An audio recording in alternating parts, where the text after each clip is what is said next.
Awesome. Here we are. Everybody is ready. All right. Hi, everyone. Welcome to today's stream. We're doing something a little bit special and different here today. So, I'm going to introduce you quickly to our guest today, which is, of course, Phil. Hello, hello, hello. Shall I introduce myself? Yeah, go on. Introduce yourself. Cool. My name's Phil, and my YouTube channel name is Phil of Glimmer, and I basically stream and review and play a bunch of old games that I had when I was young, a lot of them being the early Harry Potter games. So here we are today, There we at the go. beginning. Perfect introduction right there. Perfect introduction. All right, everyone. So, first of all, thank you for everyone for coming out early. I'm going to play this in the background for now, just so you guys have something to look at other than just us. So, we're just going to wait about 5 minutes or so just for other people to pop into the chat. So, we've got pretty much everyone here ready to go. So, we're just going to wait for 5 minutes. While we're waiting for 5 minutes, you've obviously had Phil introduce himself. I might introduce myself in a minute. I'm sure you already know who I am. Yeah, well, we have a question for all of you. Obviously, we're going to be asking you questions throughout this about all the challenges, but our major question right now is which Harry Potter PC game out of Philosopher's Stone, Chamber of Secrets, and Prisoner of Azkaban do you all think is the best?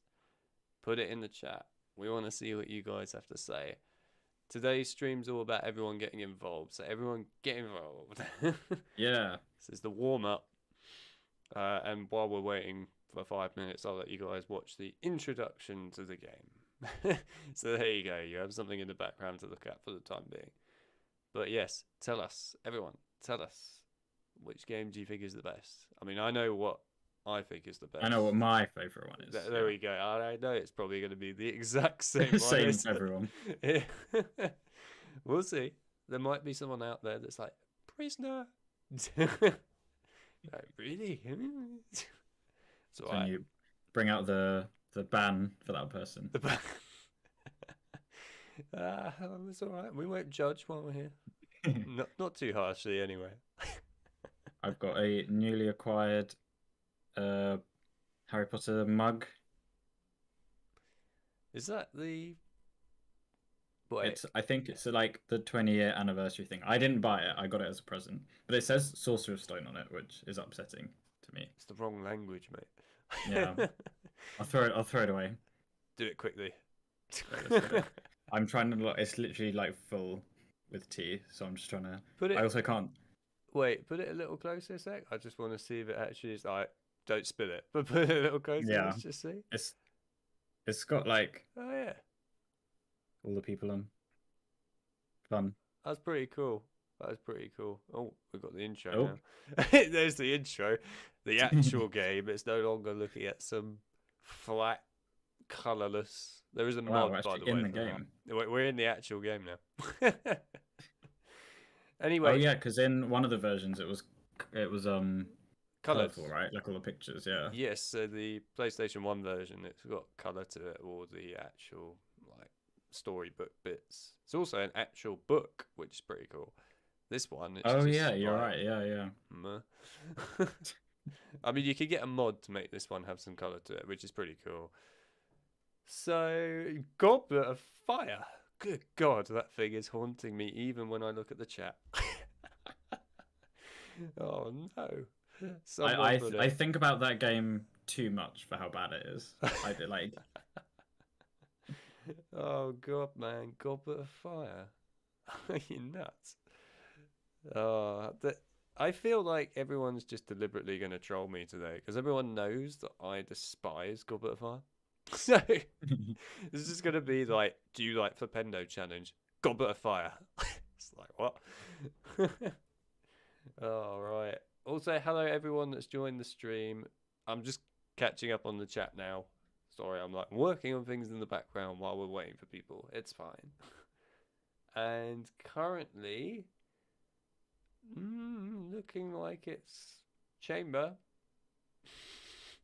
Unsurprisingly. Chamber. It's all pretty much Chamber. Should we hear the audio? No, it's not. There's no audio at the moment. There will be a little later on. I've kept it muted for the time being. Don't worry, you guys will hear the audio later. So when it comes to us rating the challenges and so on, which we'll be doing soon, then I'll turn the audio of the game on in the background so you guys can hear a bit of that while also listening to myself and Phil. I guess, let's see. Yeah, screw it. We might as well do it now. Go on, Phil. We'll do it now. We'll talk about all that is happening today. So, okay, let's explain how all of this is going to work to everyone. So, as you can already see, there is a poll inside the chat. If you haven't voted in that yet, by the way, then please do go and do so. That will be the first challenge that we're going to be looking at, which is Flipendo, of course. So, the way we're going to do this today is we're both going to take it in turns. So, we'll start this off with Phil, as he is the guest of the video today, having a go at Flipendo first. He will give all of his thoughts and opinions on Flipendo, and if you guys want to join in as well, if you look down in the description of the stream, I have written up all the categories that we're going to be rating each challenge under. The only exception to this will be the dungeon level, which we'll be talking about a little bit later on as how we're going to do that.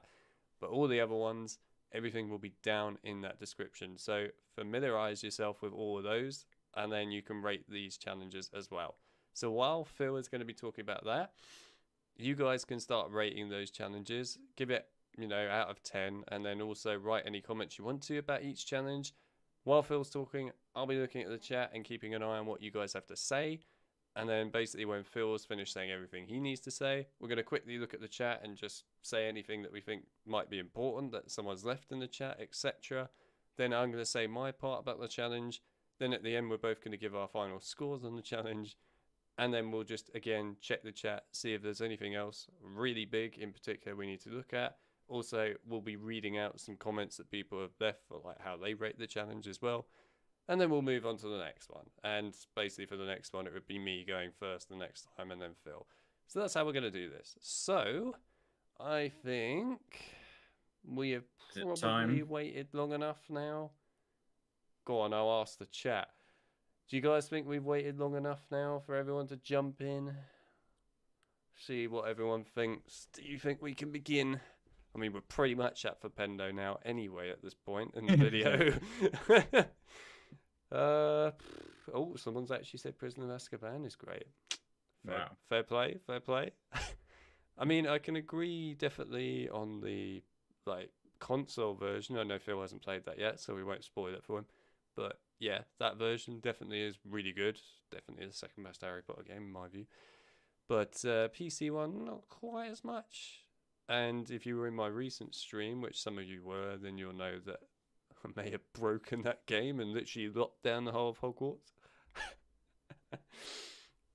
Yeah. All right. I think we'll start this. Begin. Okay. Yeah, we'll begin. So Phil's going to take this off first. He's going to go through those points, like I mentioned earlier, down in the description of the stream. And oh my God, Harry is walking in air. And so I'm going to skip it to Flipendo now. I'll also turn on the sound so you guys can listen to the game sound as well while he's talking. Okay, so let me just first of all turn on the game sound. There we are. Also, guys, if you need any actual audio turned up at all, just let me know. All right, let's skip to Flipendo, and then once we're there, I'll let you take it away, Phil. Cool. Should I go through all of the points and then let you do all of your points? So you do all your points, then we're going to take a quick break, read the chat, and then I'll do mine. So yeah, like that. I will also start these at the beginning of when you actually draw out the spell as well, just so people can remember that and stuff. Okay, cool. Right, in that case, take it away, Phil. Cool. Okay, so Flipendo, I'm sure we all know about that spell, probably the most used spell in at least the first two games. So how useful is the challenge? I mean, it's literally the wizard's bread and butter, if you will. So it's pretty useful in terms of you have to use it. So the fact that you do use it a lot in the challenge, I mean, it's the only spell at that point. So it's very useful for that.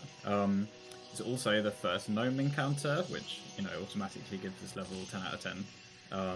But it is useful to come across the gnomes because they are pesky little creatures, so it's good to, you know, get used to that. And is it that challenging or difficult? So the drawing bit, I always found that really difficult when I was young. And then when I did it again now, I was surprised that, oh, it's actually fine, I was just rubbish. But the actual lesson itself is pretty easy. It's mostly just pressing buttons and pushing blocks and things. But there's a bit of jumping between floating platforms with, you know, the whole death bit. So that's a challenge, I suppose. So yeah, I'm surprised they didn't make it so you can climb back up at that bit, actually, because that's quite difficult for that early on in the game, especially if you're quite young. And then obviously the gnomes are terrifying creatures that are impossible to counter. And in terms of it being fun or interesting, it's okay. It's a bit plain, because you are just like pushing buttons and blocks. And there's not really that many or any secrets really at that point. I guess because you don't know Alohomora yet, so it'll be difficult for them to hide anything. But Nearly Headless Nick arrives, which is pretty fun. And in terms of how it looks and how it sounds, I'd say it's pretty standard.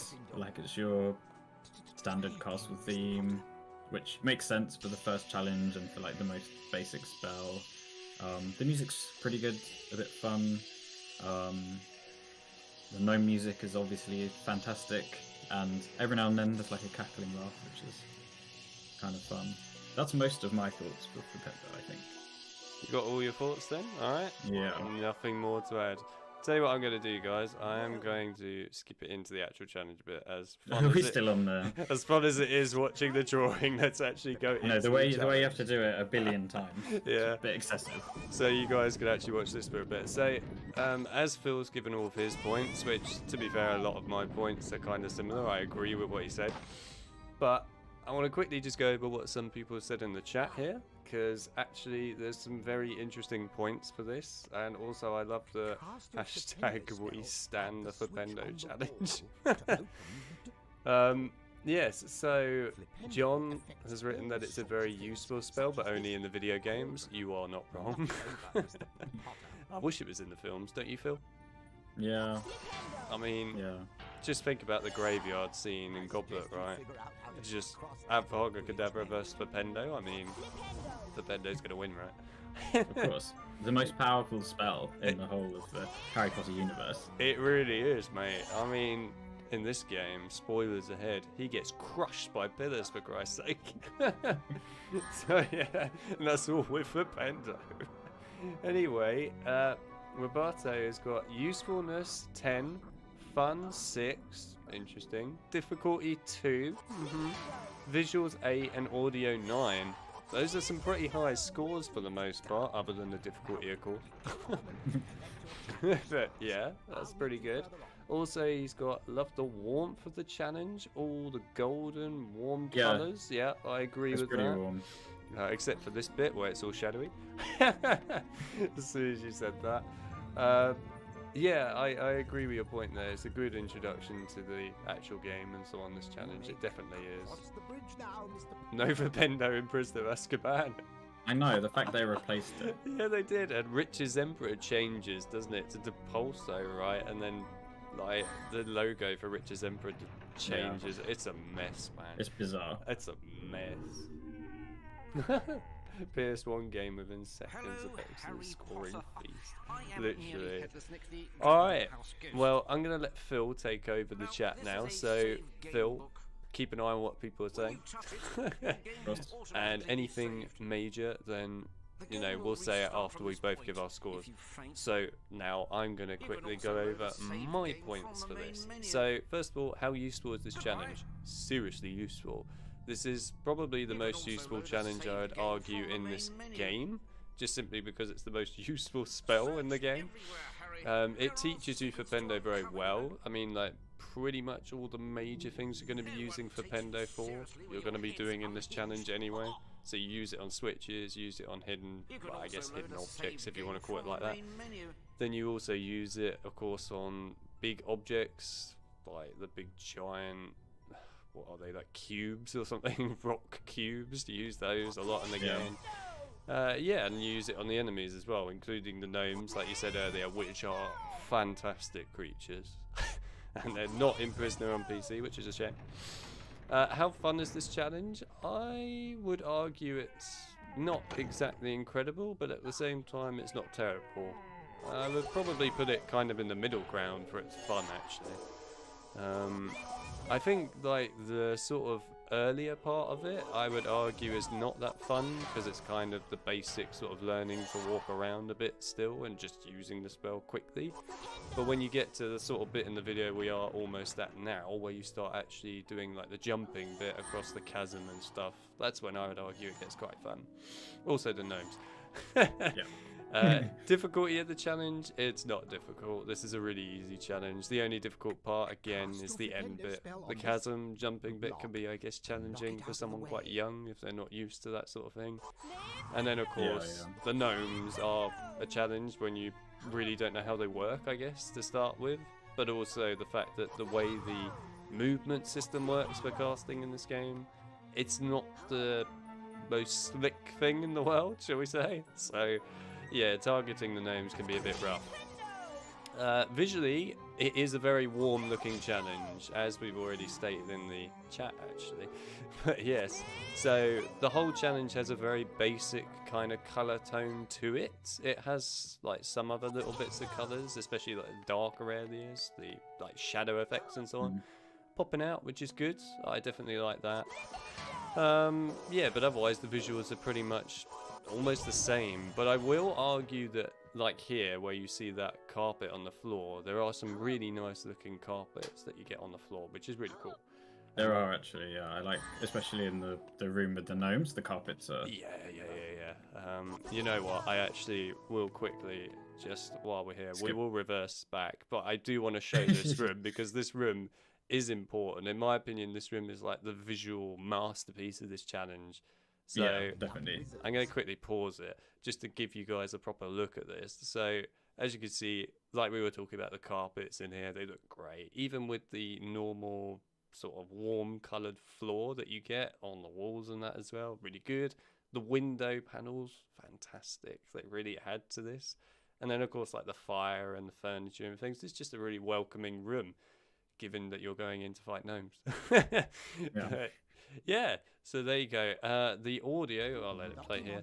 The audio is great. And of course, the audio at the end with the gnomes. Oh, man. And I'm sad they didn't bring that back. But yeah, I think that's pretty much my points when it comes to this challenge. So, Phil, we need to give it a score. And as you went first, you're the first one to score it. Out of 10. Yeah. Off you I go. don't like this. I don't like this bit, because then I reveal how much I hate everything. No, I gave this a 5 because it's pretty much slap bang in the middle. It's solid. There's not a lot to it. I mean, that also shouldn't be a lot to it because it's the first level. It looks pretty good. Not my favorite looking one. The music is good. Not my favorite. Yeah. So 5. A solid 5. 5. Interesting. All right. Okay. I think we'll see how people judge you for that one. It's interesting because I like this challenge personally, but at the same time I think my points still stand that it isn't very challenging really. It's kind of like that basic challenge. I sort of stated that earlier. It is just your basic average challenge. Yeah. I'll probably have to go with, I think just simply because I love gnomes and the whole end bit for me is actually kind of interesting because it switches the tone, of course, from like a kind of chilled out challenge to a more tense challenge, I would say. I would give it a 6, I think, out of 10 in the end. So yeah, that's fair. 6. Pretty similar. Yeah, it's pretty similar indeed. So yeah, 6 out of 10. Now the question is, what did everyone else give it? And Phil, as you were keeping an eye on the comments, did you see anything else new? People didn't really give a score. Someone gave a score for Alohomora and gave it 10 under every category, but you know, that's looking ahead. Interesting. Jeez. People mostly just going and discussing things like all the students left behind in the classroom. What do? Nothing. Apparently they kept Flipendo on the GBA version of Prisoner. So oh it yeah, they lives did. on. Yeah, they did. Yeah. And John says it's ironic that you use this spell to defeat the person who teaches it to you, which I think is foreshadowing. That's very observant. That is very accurate. All right, so quickly then, while we still have a chance to read your comments, I'll go back a little bit more on this to, like, roughly here. Yeah, roughly here. So yeah, the way they just throw 3 gnomes at you right at the beginning. Yeah, literally. So I'll go back here quickly, just so you guys can see a little bit more of this. But yeah, everybody in the chat, we want you to give a rating for this now out of 10. So if you haven't done so already, give your rating out of 10. You can either rate each individual section out of 10, or you can just rate the whole thing out of 10, like we did at the end, basically. So do it now. We'll give you, should we say 3 minutes to do that? I think that's fair. Alright, we'll give you 3 minutes to do that, and then we're going to move on to the next challenge. So, off you go. Rate away. Also, if you want to judge either of us harshly, then feel free to do so. We can take it. Yeah, this bit is like kind of difficult if you're new to video games, for sure. Yeah. I can't remember where the save book is. I think it was just before this bit. It is, yeah. It is just before it. There's also one just like before you go into the gnome room. Okay, yeah, that makes sense. In case you die from Yeah, pretty much. death by gnomes. Okay, so Justin gave it a 7 out of 10. That's quite high. Fair enough. Yeah, we've got a few 7s, a 6, 8.5. 7, a 6, 8. People like it. People like this one. Yeah, people really like this. Can't wait for Alohomora. This is looking pretty good. 8.5. Yeah. All right. Not bad at all. Not bad at all. I'm impressed. I thought people might be a bit more mean to this one, but actually no. I guess it's quite a nice feeling challenge. It is, yeah. No, I agree, yeah. Also, we got John with 7 out of 10. Yeah, indeed. Nice introduction, but not too challenging. Yeah, I agree with that statement, actually. You're right. 7, you could still jump in this game. That's good. That is not bad. And also for the poll, I see people are still voting on the poll. Thank you for that. Do keep voting on it. Like I said, you still got like 2 minutes. So, yeah, at the moment, everyone has just got hell yeah. They love it. They can't get enough. Yeah. Quills Turbot. I love it. Yeah, this is basically the Gryffindor common room in my mind. It's like, it's not obviously, but it's like the same sort of, there's fire, there's warm carpets, there's sofas. Yeah, I agree with that. It does kind of have that feeling. I didn't realise that Ron had turned into a gnome. So it's like, Harry, I'm exhausted. I became a gnome. Is the common room in this game? Yes, but you don't actually go into it. You can fly into it, but obviously, like, you're not meant quite to. the same. 9 out of 10. Woo. Wow. Wow. Could be cooler, but it's the perfect introduction. I agree with people that are saying it's the perfect introduction. It really is, actually. That's true, yeah. Also, what's this? Everyone loves that one. It has the cool spinning bridge. Yeah, it does have the cool spinning bridge. Spinning bridges are cool. They are. I'll give it that. 8 out of 10. Alright, so I'm going to quickly just see a few of these here. So we've got 8.5, 6, 7, a 8, a 7, 7. This is the Gryffindor common room, by the way. Ron and Hermione talked about their exciting first days at Hogwarts. There was I mean, they're all high scores, so yeah, there you go. Perfect. Hello, Harry, get me some fire. Literally. Okay, right. So what I'm going to do then... Oh, there we go. We even get my end screen. It's been a while since I've seen that. Room, yeah. Of course, I'm like miles behind on the stream. I forgot. That does help. I was like, there's the Gryffindor common room. Finally. All right, cool. So thank you everyone for voting for the Flipendo challenge, and it's got overwhelming positive reviews. And to be fair, I feel like we judged it harshly, you know, Phil. Maybe, yeah. Everyone's giving it like a 7 or an 8 or even a 9 for Christ's sake. I guess it's pretty nostalgic of a level. Yeah, literally. Also, hello, Lego Yoda. Nice to see you as always. It would be better What a if name. Ron was around yelling beans. That's what the gnomes are for. Alright, cool. So, Phil, if you would just like to have a little chat with the rest of the chat for the minute while I quickly set up the next poll for the flying challenge, which we're going to be looking at next, by the way, everyone. So, I'm going to end that quickly and we'll start up the next poll. Alright. If it will let me. Please, What's you. everyone's favourite character in Harry Potter? Bean.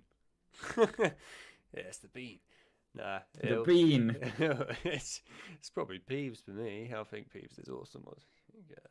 Yeah, Peeves is fun. It's still a shame he was never in the films, but yes, can't cram everything in. Yeah, I mean, he was originally meant to be in the first one, but Yeah, he got scrapped, which is sad. I mean, he should definitely have been in it. It would have been great. Should have been in more of the games actually as well. I'm so depressed. He's so fun. yeah.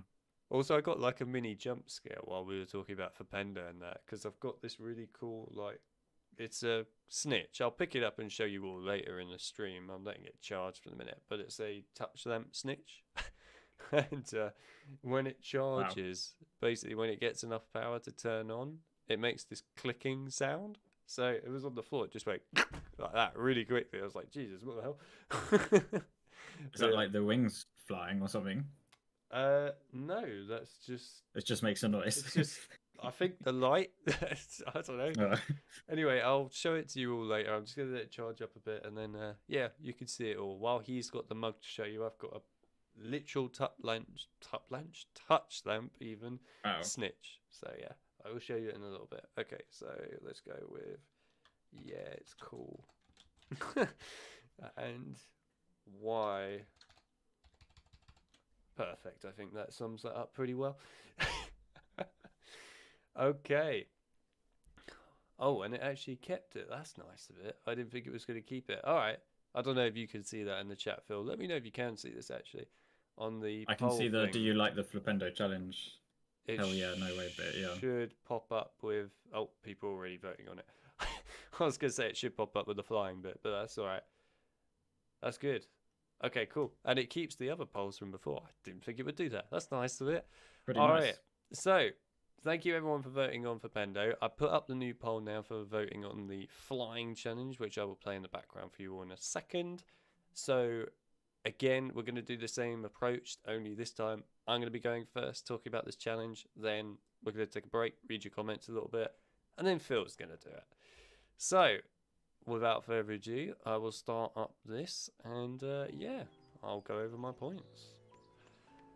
Okay, so how useful is this challenge?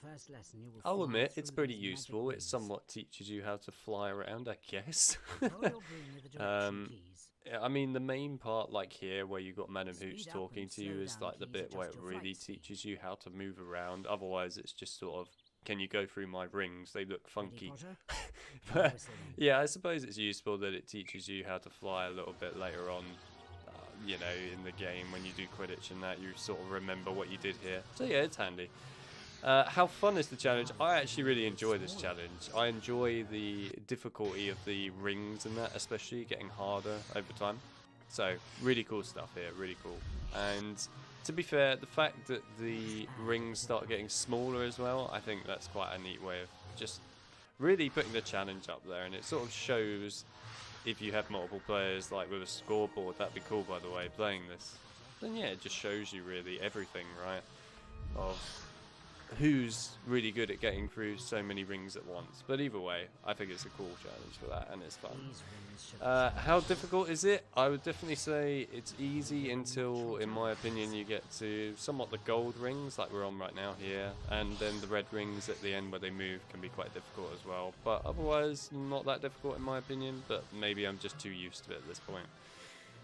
Visuals of the challenge, it looks nice. You know, the outside looks very nice. I think it's just a visually appealing level, really. And the water fountain in the middle, great stuff.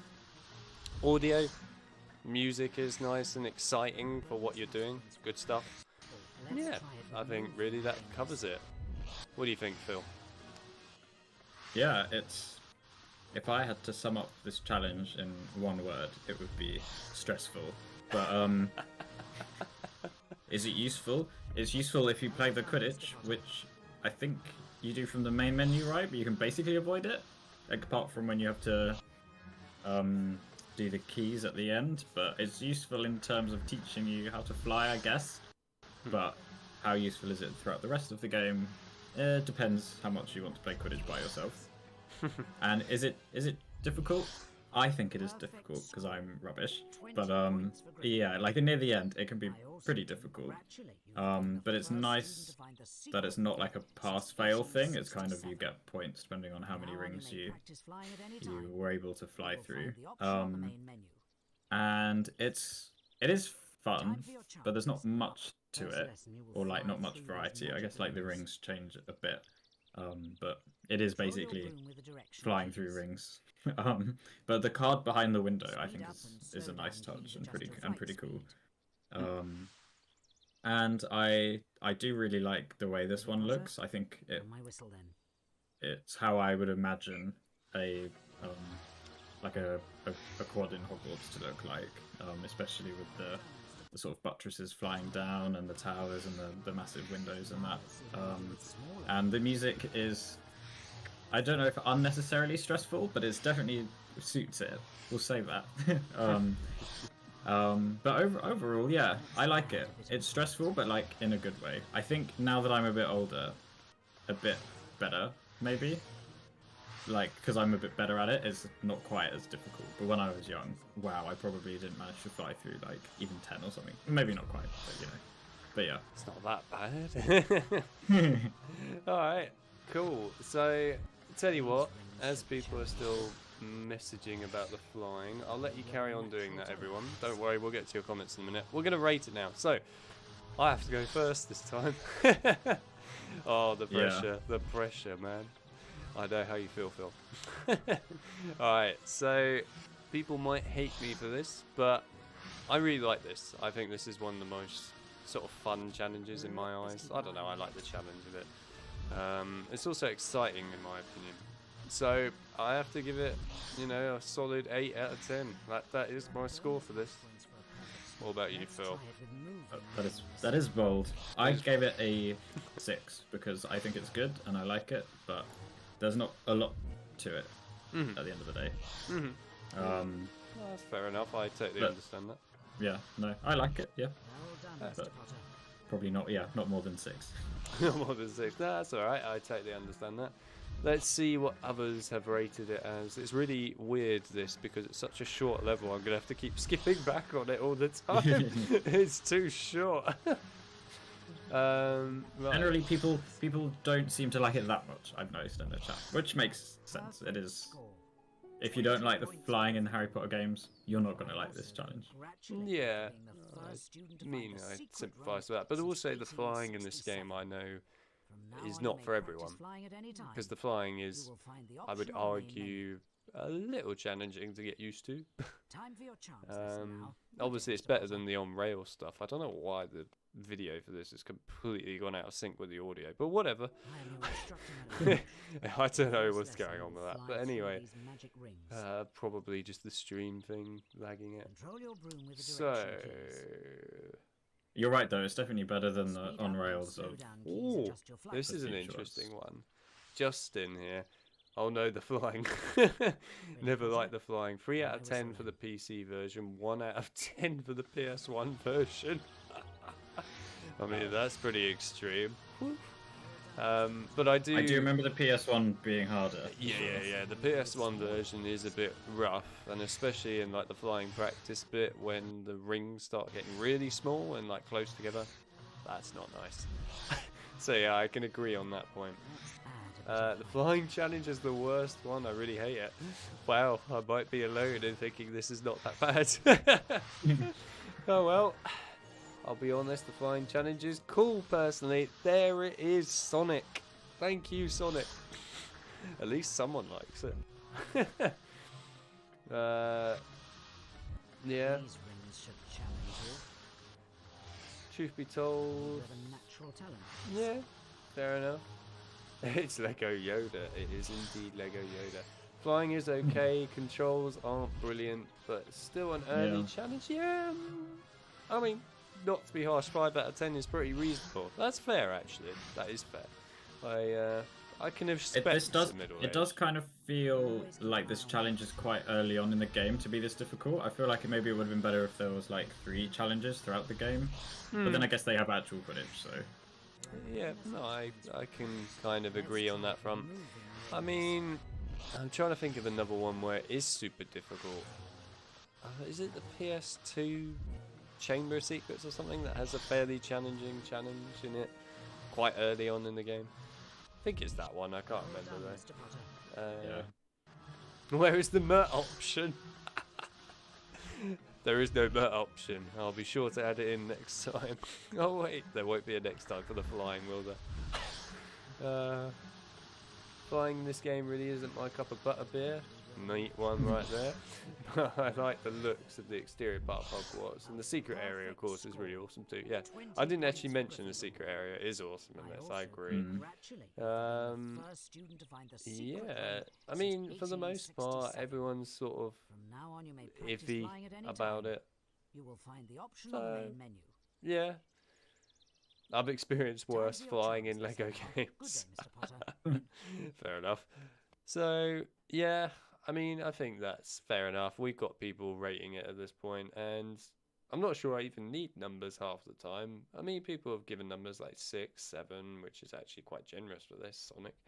But yeah, I think others who didn't give numbers, it's probably like a 4 or 3 maybe. As for the poll itself, not bad. We've got a lot of people saying, yeah, it's cool. See? People like it. And people... It's official. Do think it's not that bad a challenge, which is good stuff. Thank you. I respect you all. All right, cool. So that'll be it for the flying challenge. So once again, I'm going to quickly load up the next one, which is Alohomora. Just so people understand for this one, Alohomora and Wingardium Leviosa, we are splitting into 2 separate ratings here. I know they're kind of in the same level, but I mean, they're both different spells and they kind of have their own challenges. I say kind of because of this one. But anyway, yeah, so we're splitting these into 2. So this next one is just going to be Alohomora. So think of a corridor. That's about it. But anyway, so while that's happening, I will leave you with Phil once again to chat to you all while I start up the next poll for Alohomora. Take it away, Phil.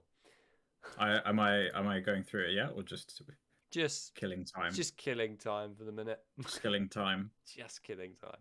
If everyone wanted to use one of the spells from this game in real life, which one would you choose? Ooh. I'm trying to think which one I would choose.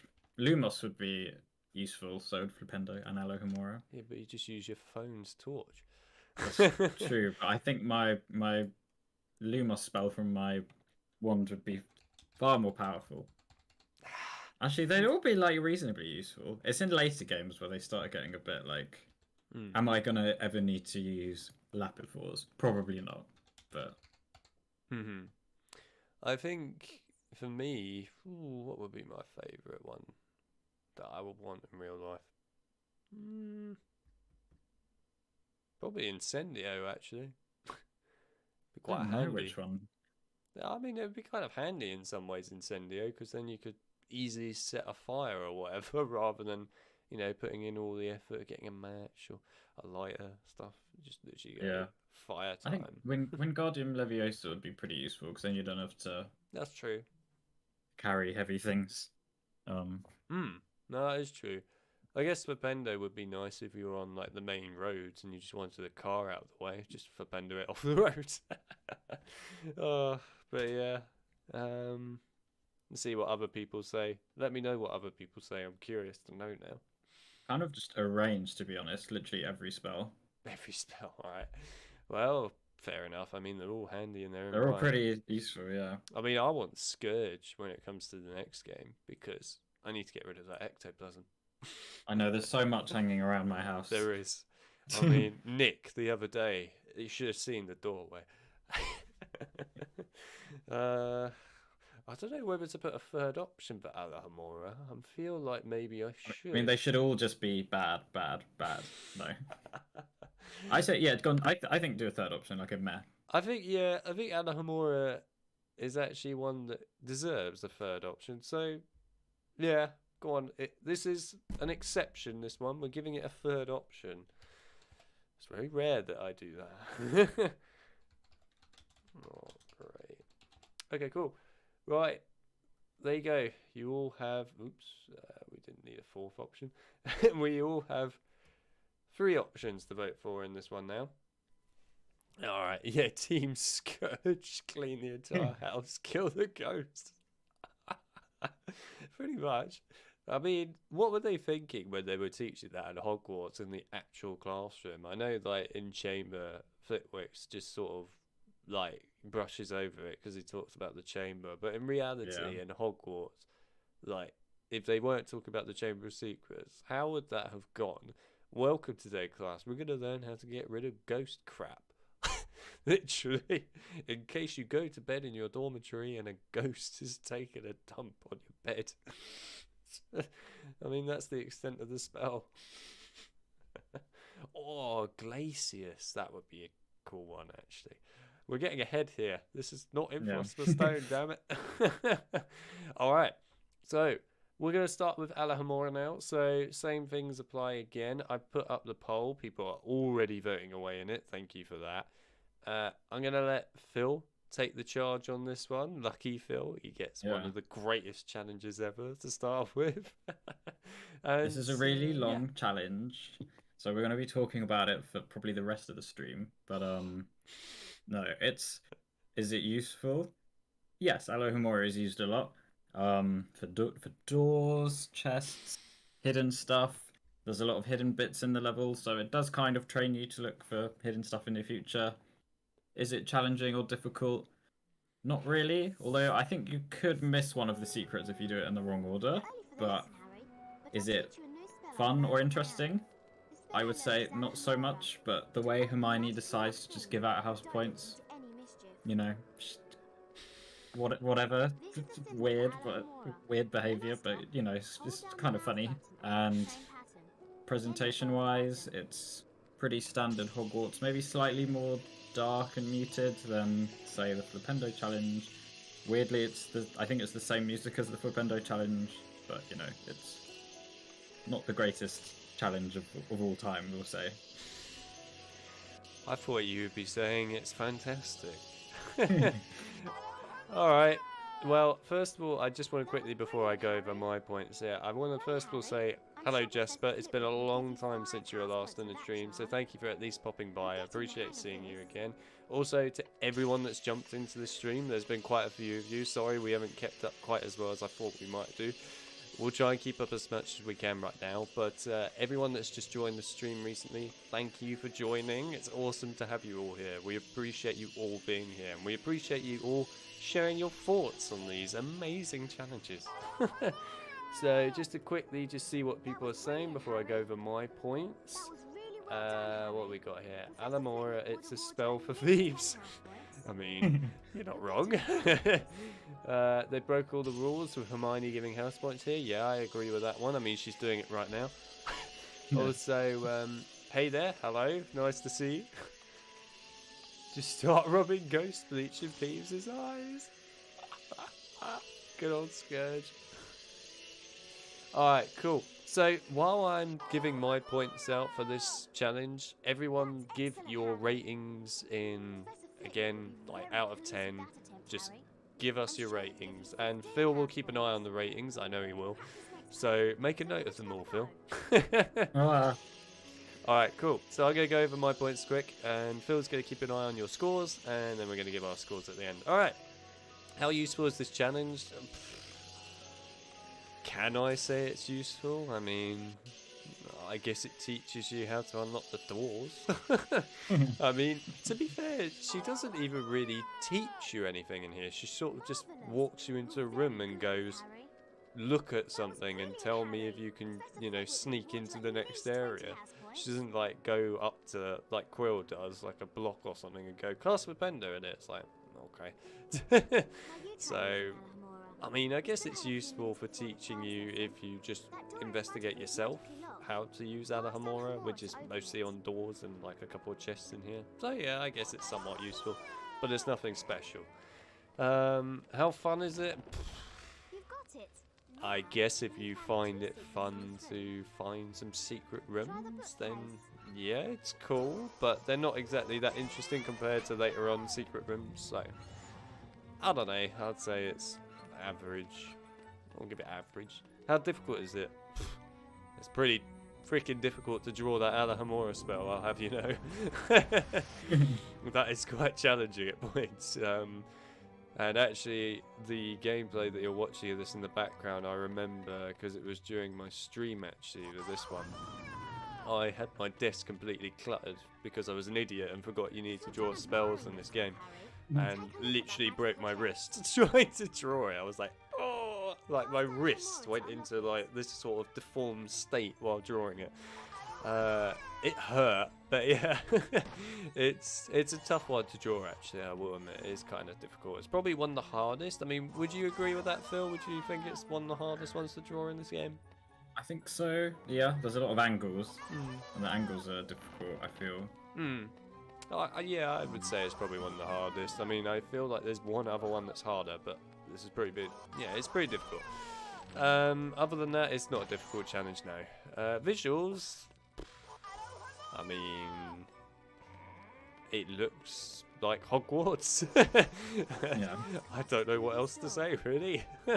So yeah, the mirror, I will admit actually, and you know what? Mirrors. I'm gonna go back to it actually because I want to point this out properly. I love talking about the mirrors. Okay, in so these games. yes, we love the mirrors. So I'm gonna pause it in 2 spots here just so everyone can see this properly. So this is the first pause here with the mirror. What's really nice about the mirrors in this game is you actually get a proper reflection. I mean, like, that might sound like, why is that a big deal? In some games, you don't actually get like an actual reflection of the room or whatever behind you. It's more just a mimic of what might be behind you, and then it's just the actual character that you're playing as in the mirror. But in this one, they've really gone all out to make it so that the whole room, and, you know, Hermione as well as Harry here and so on, is all visible, and it is in crystal clear visibility, I might add.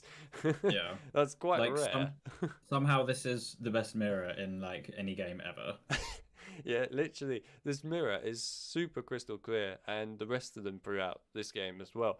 I like to add that that can be quite rare. Not all games, of course, mirrors are not, you know, really easy to see in, but there are a lot that are quite pixelated and hard to see anything, but this crystal clear. I mean, that's clearer than a diamond. So yeah, it's pretty good. So I like that. But then also when we come here to casting at it actually, and I will play it briefly here. So I love the way that it switches as well here with the Alohomora for a mirror, and the fact that you get this cool like wavy effect, as you can kind of see here. It's sort of like water almost in a mirror, right? It just looks really funky. I like that. I think that looks really visually appealing. The mirror is super visually appealing to me in this level. Audio wise, yeah, it's fine. It's not the sort of music I would think of though for sneaking. And like somebody mentioned earlier, Alohomora is kind of a spell for people that want to get up to mischief, right? And you would kind of think of a sneak sort of sound effects. Whereas and this then Harry's just screaming Alohomora off at the top of his lungs. Literally, yeah. But I would say that the music here is more kind of just chilled out, really. It's nice, fun, chilled out sort of music. But it doesn't really fit with the theme of the spell, in my opinion. That's just my thoughts. Anyway, so there you go. That's all my views on it. So it's time to rate it. Phil, you go first. Oh, this has got to be a difficult one. I gave it a 3 because I don't care about it. I mean, Alohomora is good. Is this challenge good? No, it's not. That's a fair enough score, I would say. So, yeah, I think for me, when it comes to scoring this challenge, my big problem with it is it doesn't feel like much of a challenge. Like, if you compare it to everything else, even the flying challenge right earlier on, Yeah. it just kind of feels like it was sort of thrown in, really. I've got nothing Yeah, they were against like, it, oh no, we need to somehow teach Alohomora. That's Pretty basically what much. it feels like. Yeah, I think I would have preferred it like they do in the PlayStation 2 versions, right? Where it was so short that it's already finished. Okay, I think I would have preferred it like those versions where you just go and find the book somewhere in a library and learn it. But I guess it's fine for what it is, but I would have preferred it if there was an actual major challenge for Alohomora, like really like a puzzle sort of challenge, right? Where you have to try and figure out how to get out of multiple rooms or something with Alohomora. I think that would have been really cool. But Yeah, that would be good. we didn't get that here. We just got a sort of, here's the student that gives you house points somehow. I don't know how. And here's a room with a mirror in it and Yeah. a wizard card. So, yeah. But in the end, scoring, well, I'm actually going to be harsher than Phil. I'm giving it. Wow. I'm actually giving it a 2 out of 10. Oh my God, you hate it. I mean, it's not like I think it's something that I would never want to play. It's just more that when I play this game, It's not really a thing. Well, I mean, when I play this game, right, and I get to this specific level, I just go, Wingardium Leviosa, that's right. Because Yeah. that is the major part of it, right? But I guess the thing is, you've got to look at this part of the level here, and you've got to compare it to every other challenge in the game, and it's just sort of like, is there really much to this? No. Is it worth your time? Not really. Yeah, at least it doesn't take a lot of time, at least. True, yeah. Yeah, it's a really quick thing to do. It's over so quick that you kind of forget you even did it. So, yeah, I think the 2 out of 10 is justified on this one. So for me, it's in a, nah, it's not great on the poll. For Yeah. Phil, it's also in that section too. And some people gave it a meh, so I'm glad that the meh section is being used. Thank you, everyone. While I was doing my little talk there, Phil, did you notice if anyone put scores? I will go back and look at it. Yeah, now. everyone gave it 10 out of 10. They loved it. They said it was the best challenge in the game. No. Most people gave it 5 and lower. Most people were saying, oh, I didn't even realise this was a challenge. So, if that doesn't sum it up for you, then...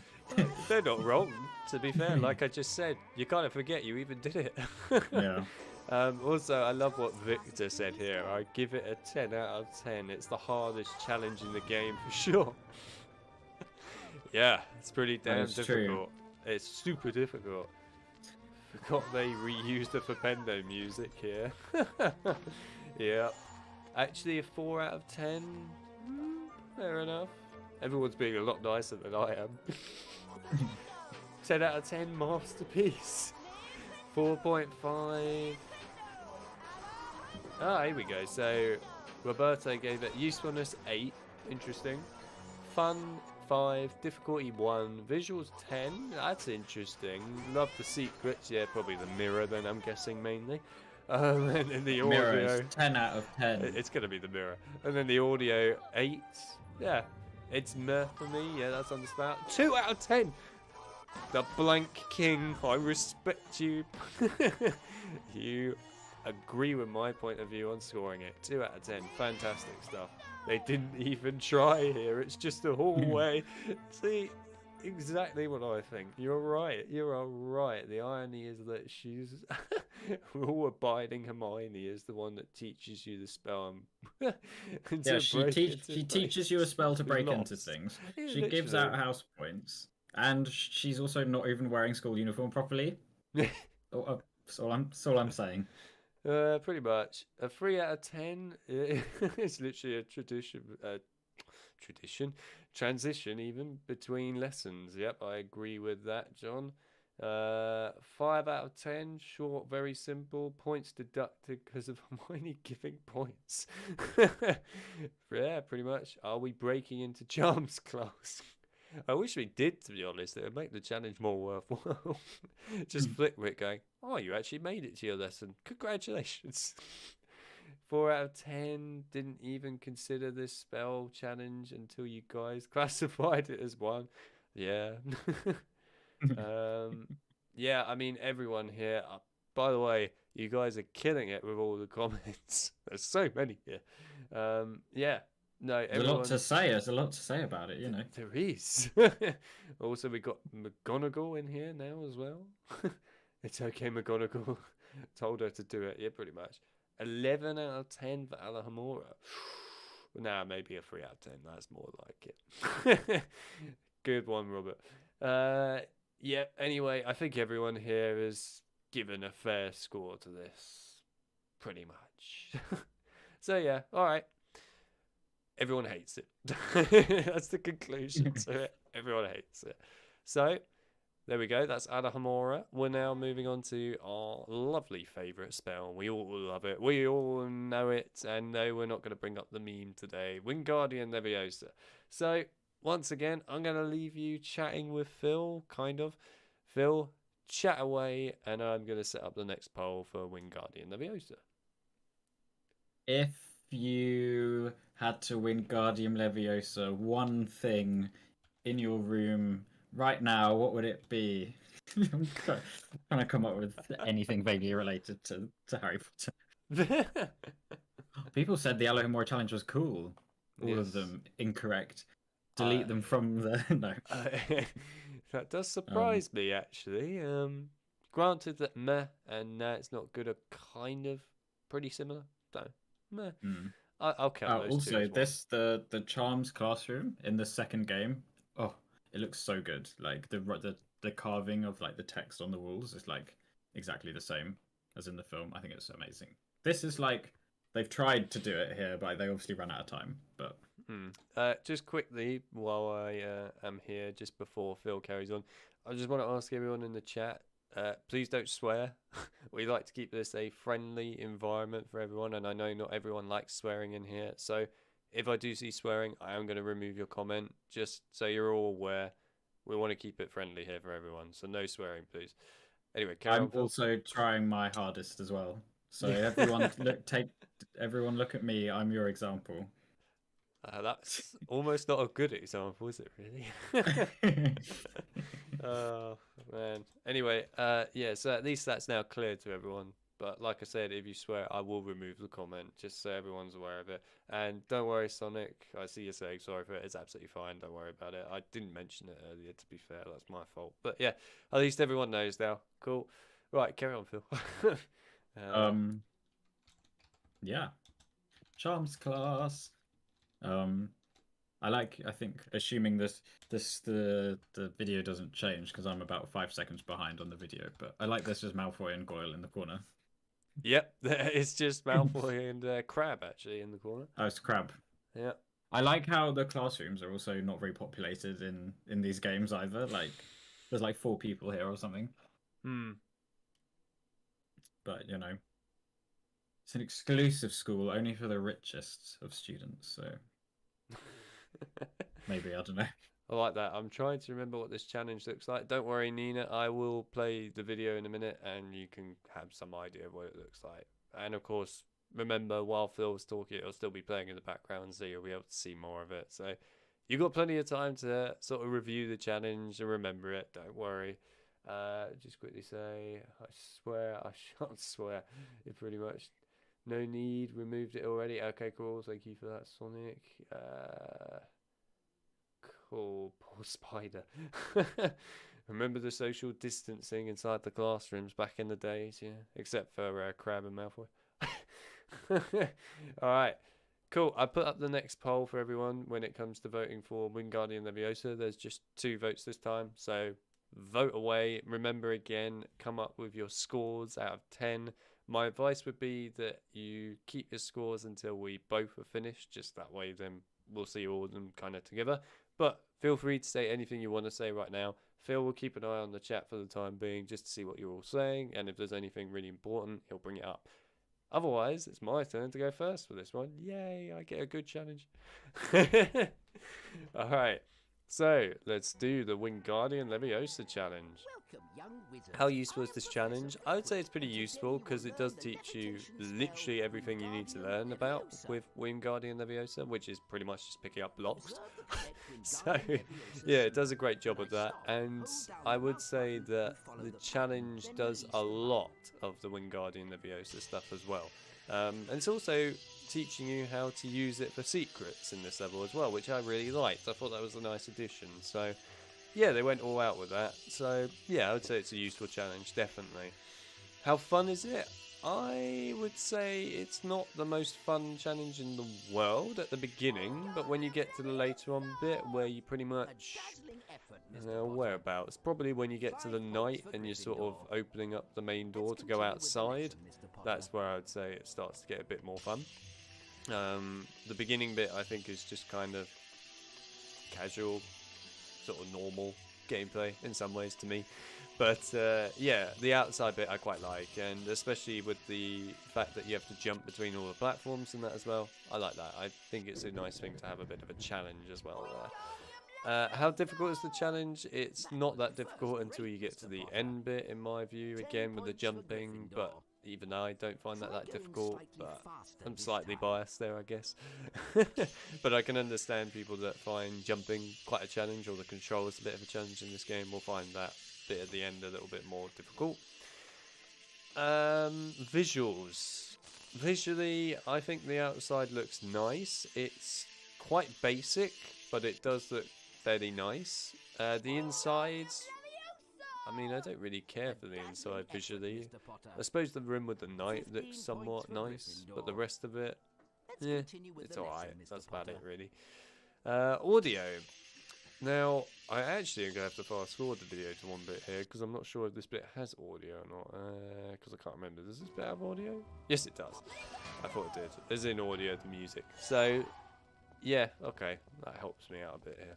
So the audio here, yeah, it's fine. Would I sort of associate it with something to do with levitating? Not really. But at the same time, it's Jeremy Soule music and everyone loves that. But the audio of like the general blocks being lifted up and smashing back down, I love that. And I love the fact that when you drop a block, it really does create that smashing sound. So they're trying to be realistic about it here. So yeah, I think the audio is really good. Otherwise, I think that's pretty much all I really have to say for Wingardium Leviosa. So, I guess, Phil, did anyone say anything in particular that's really impressive? Peter said playing this challenge was always uplifting. Very good. People mostly saying how hard doing the spell bit is, which is true. It is. It's a very up and down one, which I feel like is not great with the mouse. No, yeah. Yeah, actually, before I pass it over to you, I will mention that, as it's been mentioned by others here. The movement of the blocks, I can agree with people if they're saying this, that it is a bit clunky, shall we say, to move the block around. And especially in like certain spots, obviously I'm going outside this challenge a little bit here, but like in the dungeon bit especially, I remember when you have to open up one of the doors there, they're like the blocks get stuck on the cages a little bit and so on, and that can be really annoying. So yeah, also you can only move the blocks a certain like amount of distance. So like I'm doing here in the gameplay, I move right next to that platform, because if I was standing where the block originally was and cast Wingardium Leviosa on it, I wouldn't be able to get that block all the way over to the actual pad it needs to go on. So yeah, I agree with that. Anyway, I'll let Phil go on to his thoughts on this now. Cool. Okay, so is it useful? It's good to practice it because you use it to practice it. Does it turn up much in the rest of the game? Not a lot. So I think in terms of usefulness, useful up to a certain point. Is it challenging or difficult?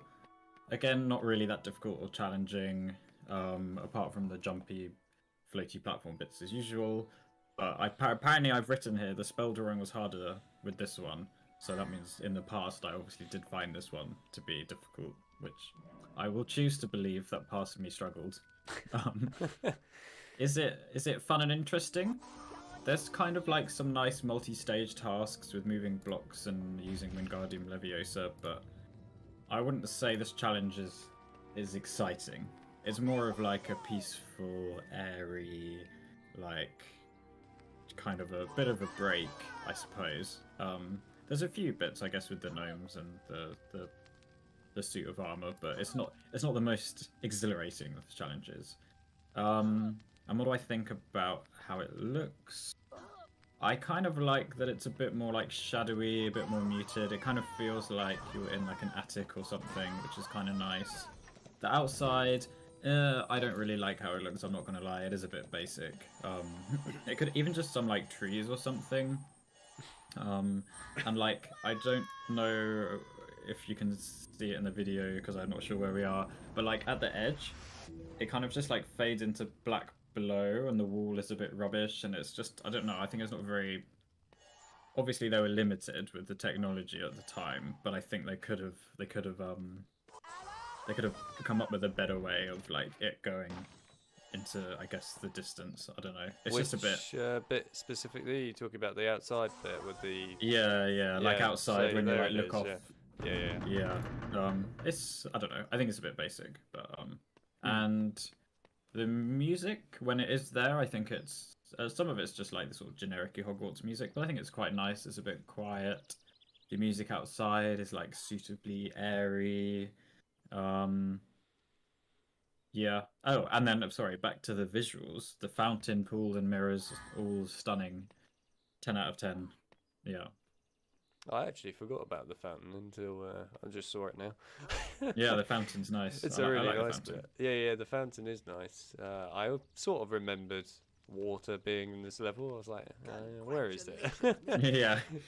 It's like not super watery though. It's, I don't know. It could be as in the fountain. It's not necessarily as in like the second game. I feel like the water is a bit more obvious. I'll forget that Flipwick just walks off the tables in mid-air. You know what? I think that's worthy. Yeah. I think that's worthy of showing again. There he is. There you go. In mid-air, perfect stuff, right? He also does it at the beginning, doesn't he? Like, where is it? It's here, isn't it? Yeah, there we go. Just walks off the books. Oh, I love it. Anyway, ignoring the meme of Flitwick to the side here. Yeah, so I was just looking through some of the comments here, and actually people are really enthusiastic about this challenge. People like it a lot. But like you said earlier, Phil, people do say quite a bit that the mechanics for moving the blocks are not great. No. And I don't hate it. It's just a bit slow and clunky, I guess. Yeah, I mean, I don't know how else they could have done it, to be honest. No, not really. To be fair, I think it is clunky and it's not the best. You're right, and I agree with everyone else on this. But at the same time, it's not the worst thing in the world. It could have been a lot worse. Yes, it could definitely. Could have been like HP 5, where sometimes it just goes, nah, I think you're casting Depulso rather than Wingardium Leviosa. I hate you.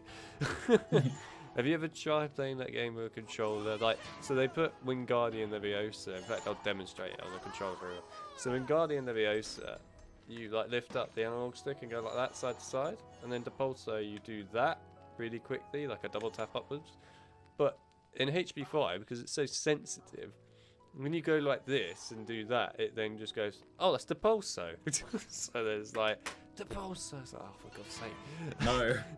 Stop doing that. It's like half of the time when you're trying to pick up something in like a hourly bit or whatever, you go, right, I could just Wingardium Leviosa that, that's fine. And then Harry's just like, Depulso. I was like, oh. Like, no. Thanks. Anyway, yeah, so I think the mechanics could be worse. But at the same time, you know, they are clunky. I agree with people. I do agree.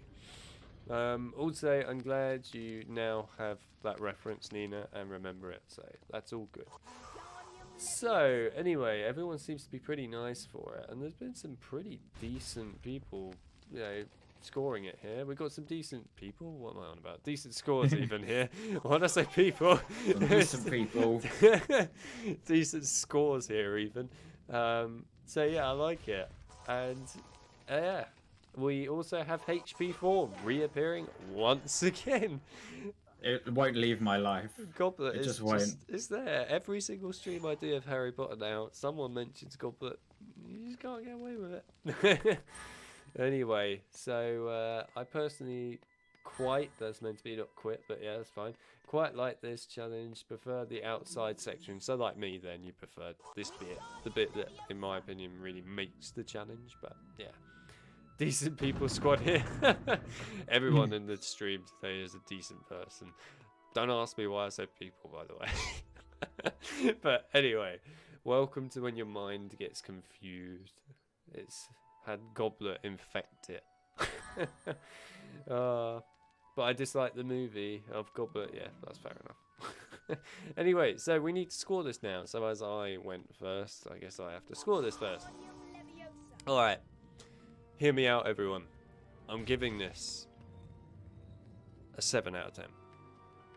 And the reason I really give it a 7 out of 10 is because while I like it and so on, it's not the most incredible challenge in the world at the beginning. The beginning, in my opinion, is quite boring. But the later on parts where you get outside, fantastic. I just kind of wish that more of it was a bit more like the outside bit. Yeah, and I guess the other thing, which Phil actually mentioned earlier, which I don't think I did mention, which was silly of me not to mention it, is the spell is not used that often in the game. It's used a fair chunk, yeah, but there's a lot of like later on parts in the game where it's not really ever used. So yeah, I agree with what Phil said there. Anyway, it's time for you to rate it. 7's quite high. It is. He's gonna give it a 1. I kind of just changed my mind, but I don't know whether I should change it back to be more controversial. Just, you know. Don't feel peer pressure. Do what you want, mate. There's I'm no gonna peer give pressure. it. I don't know what to give it. I'll give it a 5. Go on, I'll give it a 5. I'll be generous. Generous? Yeah, I don't care about this one that much. It's I've come to appreciate the airiness a bit more now than when I first looked at it. But I don't mind it. It's fine. There's not a lot to it, but yeah. It's fine. It's fine. We'll accept the 5. Next challenge is the plant abuse one. Like, I don't have any like strong feelings towards this challenge like I do some other challenges. Like, if this disappeared from the game, I wouldn't be completely distraught. But you get to lose Flipwick walking in midair. Like, that is true. That's everything, man. Yeah, no, that's fair enough then. So, all right. Yeah, it's fine. I'll accept it. I'll accept the 5. I actually thought for a minute you might just give it something like a 2, but it's alright. It's alright. You're not quite. It's not quite that bad. You're not quite that crazy. Alright, so I'm gonna quickly we'll play through the nicer part of the challenge because everyone likes to look at the good bit of the challenge, shall we say? So we'll play it here quickly again, briefly, while we just read out some stuff from the chat about it, before we then move on to a pretty awesome spell challenge next. So, just a couple of comments here. So we got the Blank King again with, that's fair, it's cool, but also kind of boring. Yeah, I agree, this challenge can be pretty boring in places. And I know Phil agrees with that. He just said that he wouldn't mind the this level not being in the game. Yeah, like if it wasn't in the game, I wouldn't have noticed. I feel. But he did also. Oh, go on. I'll let you finish it. Go on. Oh, I don't even know what I was gonna say. Oh, fair enough. I was going to say, but also the Blank King did also say underneath that he really liked the outdoor section, which is the bit I like, right? So, yeah. To be honest, if all challenges were super exhilarating, they'd all seem same-ish, yeah? Yeah. Some of them being a bit straightforward makes others stand out. Yeah, no, I agree on that point. I do agree. I think it's more when you get to the stage of Alohomora, speaking of Alohomora, it's like, yeah, that's where you stoop and you low. Or the Prisoner of Azkaban Pixie encounter. So we'll get to that. But yeah, so that's a fair point. I like the combination of out and inside here. Yeah, the outside I think is really nice. The inside, it's alright. I think they could have made the inside more exciting. The first part is a 2 out of 10, not really fun. The second part, however, flat 6 out of 10. Yeah, I agree with people saying that the inside is not very good, because it's not. Let's be real, it's not. So yeah, I agree with that. I get up to a comment with just, and she dies inside. Interesting. Yeah. Anyway, I think everyone comes to the same sort of opinion really with this one, which is everyone likes the outside. Most people don't like the inside. Yeah. Alright. So there you go. That is Wingardium Leviosa. And for everyone's information, the poll itself for this, pretty impressive actually. You know, 96% it's awesome. Wow. 4% it sucks pretty much. So it's not bad. Okay, right. So we'll end Wingardium Leviosa there. So once again, we're back to the same stuff again. So Phil, it's time. It's time for you to come up with some crazy thing to say while I create the new poll. Off you go. What's everyone's favourite version of Hagrid from the video games? That's because I just left Hagrid on the screen. Yeah. I gave you a little helping hand. I mean, we all know PS1 Hagrid reigns supreme. You know, you can't improve upon perfection. And PS1 Hagrid is perfect. I mean, every character in the PS1 game, let's be honest, they're all stunning, gorgeous. I can't fault any of them. They're all complex individuals. They all have interesting facial features. They've all got backstories. You know,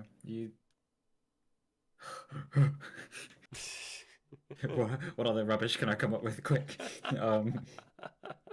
Well, I'll give you a helping hand with this one. So, you probably don't know this at the moment, but I did on Saturday, wasn't it? Saturday, I ended up streaming PS1 Philosopher Stone, and I got rid of the wobbly effects of the textures and also the pixels, so it actually looks really nice. Yeah. But my God, I basically, and everyone that was present in that stream, which there are quite a few people of in here, by the way, will know that I pretty much nearly had an asthma attack from laughing at multiple points from just how incredible some of that graphics was. It just doesn't fail to crack you up every time. Madam Hooch saw blade hair. PS1 Hagrid. Oh, I don't want to think about that. Lee Jordan's JPEG with teeth. Some other dude next to Snape who looks like he's just been on the most incredible drug known to mankind. It's like, oh, and the goblins. I have to say I was impressed though with the minecart section. I managed to do 2 of them on the first try. My goodness. And then I can't do any of them on 20 tries, so. And the last one, I've never done that by the way, I might add. I don't know how I managed to do it in that stream. It happened. And then as for the last one, I lost it by 1 damn coin. That was just, that was pain, man. That was true pain. Anyway, cool. So, as lovely as Hagrid is, we're going to move on to the actual Incendio challenge itself. So there's Professor Sprout. He looks a lot better than the PS1 version. So, okay, I put the poll up, everyone. So I'm sure everyone's already pretty much voting in it, which the answer is yes. So, cool. Today is going to be your day to either roast this incredible, not biased to at all, challenge, or be nice to it. You should be nice to it. Subtle hint, be nice. So, anyhow, I'm going to let Phil, because it's your turn now. It is. Take the lead. Off you go. Okay, the Incendio challenge. How useful is it? So the actual challenge is obviously pretty useful in terms of defeating all of the various planty, organic-y creatures that are trying to eat you or kill you or whatever. However, I feel like the plants don't really come up. They come up when you have to go to Hagrid's hut, but not a lot after that, to be fair. In fact, you come across a lot of plants to get to here, but it's useful in terms of dealing with them in the challenge. Is it difficult? It can be difficult. Like, the spiky bushes are pretty savage, and the doxies, obviously. And although that is kind of a bit challenging, I do have to say I did find the PS1 where you cast it to actually be better because it was more challenging. Oh, obviously that wouldn't really work here because you've got a lot more plants, but just thought I'd bring that up.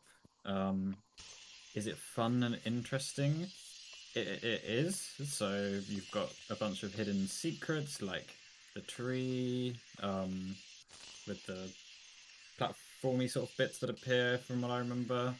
And you can like jump on top of the hedges and like jump between them, like things you maybe wouldn't have just thought about off the top of your head, which is nice. And then there's the stairs that go... Stairs? Is it a tree? I can't remember. The big secret bit where it's you on like the go screen down. right now. I knew you were about to talk about it. Yeah. I just knew it was coming. So I put it on immediately. Yeah. Where the bit where the tree goes down and there's the steps and there's the secret bit. Now that is very fun. That's the definition of fun. And this level is actually quite a lot longer than a lot of the other ones, which is nice. Like some of the other ones are pretty short. What do I feel about the visuals? I like them, but I do find it a bit one note. There's something about all of the glass that I don't mind it, but I don't love it. I think, for example, the greenhouse in like Lapifors, that one, I prefer that for some reason. That feels a bit more airy to me. This feels a little bit more, I don't know, it's very green. It's very green for glass. But anyway, it's a greenhouse. I do. There's a lot of nice other bits that I like. So the bit under the tree with the stairs, that bit down there, that's really lovely. And then you've got the random sort of purpley bit with the giant venomous tentacular plants. That's really nice. That almost feels like kind of like a Tim Burton film or something. And the tower, I think, is kind of like stone, which is nice. So there is some variety in it, which is nice. But the audio, for some reason, there's not a lot of music in this challenge, and I don't know why. Like, there's some occasionally, and you've got like the gnome music, but there's not a lot, and I don't know why. I feel like they could have done with some nice music in this. But that's my thoughts. Fair enough. I've literally gone back to the chat. People are already talking about Shrek 2 again. Yep, I saw Shrek 2. Don't worry, I've been keeping an eye on the chat and see what everyone's talking about. There's been some interesting comments there. But, yeah, alright. So, I think I'm going to actually read out some of the chat for this one because, to be fair, there were some interesting points for this. So I do agree with some of the points that people are going on about here. And also just to bring up what you said briefly here, Phil, about Lapifors and Japhonicors, spell challenge in HP3. It definitely has a much more brighter feel to it, that challenge, than this one. Like you were sort of saying, this one's quite green. So yeah, I agree with that it is green. It is very green. It's a Yeah. greenhouse. But That is true. also, there's a glitch for people that didn't know about the gnomes that can't get you on that staircase. Anyway, yeah, I think that the Lapifors challenge in that is definitely quite bright. And to be fair, it has a lot of really nice looking sort of vegetation in it. So yeah. But otherwise, people so far are giving it a 10 out of 10. We've got Roberto saying usefulness 10, fun 10, difficulty 8, visuals like way through the roof in number terms. Audio 8. So yeah. The I red... like the Oh, those yeah. bits with the spinning, the sort of metal spinning bits with the pots, and then when the water comes down, and that's all very nice. That's all very visually. The watering Quite of the nice. flower pots. Yeah. Yeah, which is going on there. It is pretty cool that. Yeah. I mean, this whole thing I think is basically it's like a big old Victorian greenhouse sort of design, which is nice. Yeah. Also, the red background looks awful. Yeah, that was for the spell drawing bit. Yeah, it definitely looks a bit odd against green. But there you go. So, what else have we got? The Blank King, 10 out of 10, 10 out of 10, 10 out of 10, 10 out of 10, and 10 out of 10. Wow. So I think that sums that up pretty well. The way of learning spells is better than HP on the PC. What was that for? Don't know. I guess that might have been for the PlayStation version. Maybe. I'm sure Yeah. I'm missing something there. But anyway. What we got? Give it a 10 out of 10 because it's quite unique. Yeah, I'm going to talk about the uniqueness of this challenge in a minute. They're training you for the big bad world. Yeah, I suppose they are. Gotta kill them weeds in your garden. Favorite thing about the challenge is the hidden secrets. I'm going to mention that. I'm also for this challenge, we're going to do something a little bit different for this and also for Lumos. And to be fair, probably the dungeons. I'm going to be sort of like speeding through the gameplay in places here just to show bits of what I'm talking about because there's some very important imagery to show for these. But yeah, I did it for Phil's bit as well, as you probably all noticed. He's pretty realistic considering Shrek 2 gang. Everyone loves Shrek 2. I'll do it at some point, I promise. I mean, maybe one day I'll look at Shrek on PC, who knows? The people have spoken. It's actually quite a fun game, to be fair. I know, that's the thing, that's what everyone's saying. It is I'll do actually it, I'll do fun. it. You wouldn't have thought so, but it is actually quite fun. So, right, I guess I'll give my points on this. And everyone that's still voting, by the way, please do vote away your entire life savings on this challenge. Give it all your savings out of 10. Don't worry, Phil will also be here keeping an eye on what everyone has to say as well. And if you haven't voted on the actual poll yet, then please do go and do so. Cool, right, so my points on this challenge. Now, you probably all are well aware at this point that I may be slightly biased when it comes to this challenge. As I sort of mentioned earlier, that you all need to say it's great. I'm only kidding, by the way. But anyway, how useful is the challenge? I think this challenge is useful. I would definitely say that it teaches you everything you need to know about Incendio for like the whole of the rest of the game and all of its uses. And it's nice as well that you actually, and I know this is not directly in the challenge, but you use Incendio loads right after this challenge because of course you got the whole bit with Hagrid's hut, etc. So you really go on Incendio spree at that point. Although I will admit that you don't use Incendio very much after that.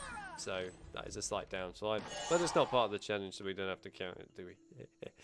But yeah. So I would say that the challenge is useful. It teaches you everything you need to know about with Incendio. How fun is it? I really find this challenge fun, actually. I know some people might not find it that fun and pretty basic, but I think it's a really fun challenge. It's entertaining to play. It's got a good amount of like kind of fun secret stuff in it, as we were kind of talking about earlier when reading the chat comments and also what Phil showed. And I want to highlight, where is it? This challenge secret right here. This is easily one of the best secrets in the game, in my opinion, where you just have this really awesome looking tree just go down into the ground with a cool staircase like swinging back and forth here with the different bits of it to put it in place. And then you go into this really awesome looking underground area with some cool trees, a nice little river bit there, a cool stone bridge, and a random desk I might add in there. I'm not sure why that's here. But it's a really nice secret. It just feels so special and unique. And that's one thing I will say about this challenge. It's unique. As somebody mentioned earlier, each of the secrets in this do kind of stand out compared to some other secrets throughout the game. And actually, when it comes to major challenges, I would say this, and we'll be talking about the other one later on, but this one definitely has some unique secrets in it. Definitely. So they're really awesome. I find it a fun challenge. Is it a difficult challenge? Not really. I would say the only difficulty of it might be with gnomes for the most part. Otherwise, I don't think it's very difficult. But who knows? Everyone might find it really difficult. Visuals. So visually, it's a very green challenge, like Phil said. I mean, we are in a greenhouse, so it kind of makes sense.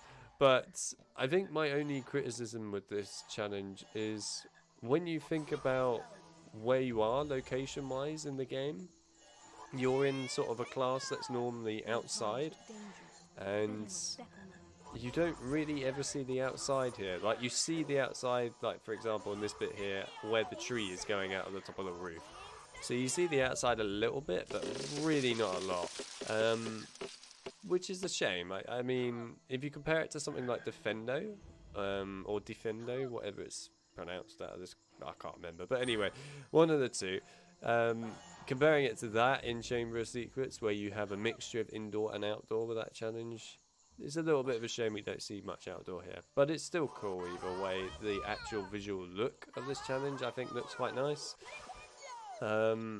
I think that the whole mixture as well here of actually having some, like, not just general wooden or stone floors, but actually a mixture of wood, grass, gravel, vines and so on the floor. That looks really nice, and it just keeps that visual change going on throughout the challenge, which is something that you don't see in many of the challenges, so I like that quite a bit. Also visually, the enemies in this look quite nice, and like Phil mentioned earlier with the purple room, which again I will just show off here, the purple room is something that you don't really expect to see in the challenge, but I mean, look at it. It looks funky as hell, right? I'm going to pause it a sec just to show it off properly. But this is the only room where I would say that you get a dark tone to this challenge, and this is that dark tone, and it looks nice. It looks funky. And the venomous tentacula themselves actually have a different colour here, which is quite nice. And they fit with the theme of the room, which doesn't always happen with games. Like, they could have just put the general green venomous tentacula in here and that would be that. But they didn't. They changed it up. So, attention to detail right there. I love that. Also, while we're here, that statue bit there, I love the fact that they put a face in it. They didn't even need to do that, but they did it. Looks great. Audio-wise, again, I agree with Phil here on this point, that there are points in this challenge where the audio doesn't exist. It's very quiet. And in some ways, I always thought it was to kind of build up the suspense a bit, but I question it a little bit now. Is it to build up suspense, or is it just more they didn't want to add audio in? I don't know, but I guess you could kind of look at it like some of the spots where they don't have audio, and then when you go into that next room with a venomous tentacula or whatever, the audio starts to play, like music-wise and so on. Yeah, I guess it's kind of building up some kind of tension here and there. I'm not sure if it worked well, but yeah, I guess that's what they're trying to go with. Otherwise, audio-wise, the music, it's fine. I wouldn't say it's the most memorable music in the world, but it's fine. The other thing with the music here, a lot of the time, is it's the music that you get on the way to this challenge. There's like a whole maze bit at the beginning. it's that music from there mostly. Yeah, I think that covers this challenge pretty well. Although I do want to just quickly show off here this really awesome fountain part at the end. Here it is. Looks fantastic. Okay, cool. So, I guess it's time for both myself and Phil to give a score. Phil, you are first. Okay, please don't hate me, everyone. I'm sorry. I'm giving it a 6. I like it, but I just cannot, in good conscience, give it a really high score because the scores all have to be relative, and some of the later challenges in the second game are just so much better. And I don't know. I can't give this one a really high score because I don't put it on that level. That's basically it. So it's like a decent score, but it's not up there for me with some of the other ones. Everyone's unsubscribing. They hate it. Yeah, to be fair, I know that's savage. It's savage, but it's painful. I don't think that all of it added together gives it a really high score for me. Like, there's a lot of very good things about it, but I just don't find it that hard. The lack of music is unacceptable, let's be honest. And the it feels like a really stuffy greenhouse. It doesn't feel like a nice. You completed the challenge. I don't know. You It's collected all the that's. I mean, challenges. I've said it all. I've said it all. Doesn't feel like a nice. I don't know. It That's feels not like a good stuffy enough. one. I want a nice airy greenhouse. We can't get it. Anyway, so you've given your score. It was painful. That's fine. I'll just have to accept it. You're unacceptable. I agree. I'll leave.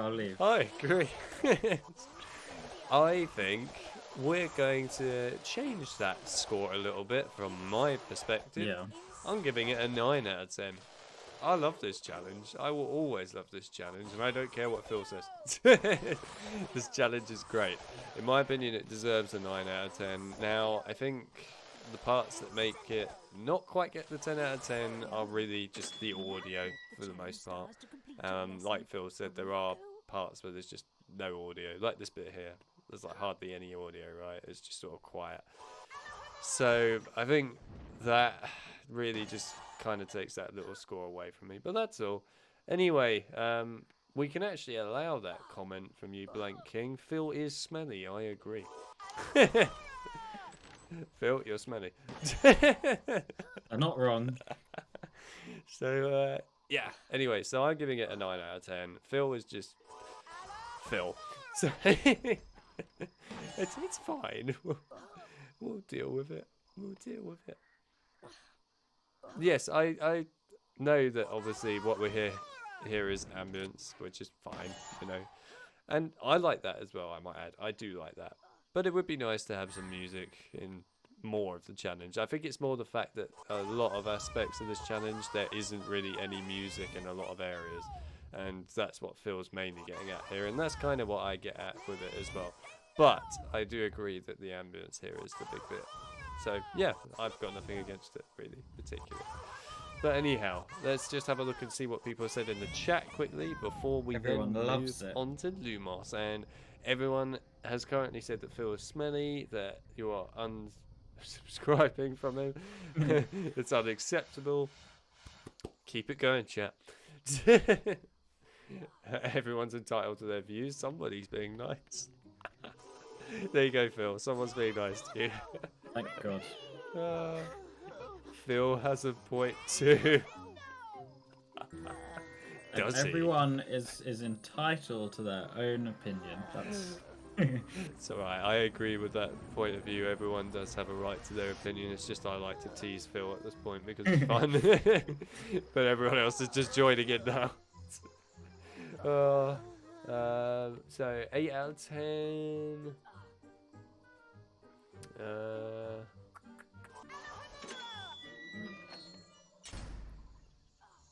vines are attacking that poor tree. Some Nice. plants like the silence. You need to respect that. Yeah.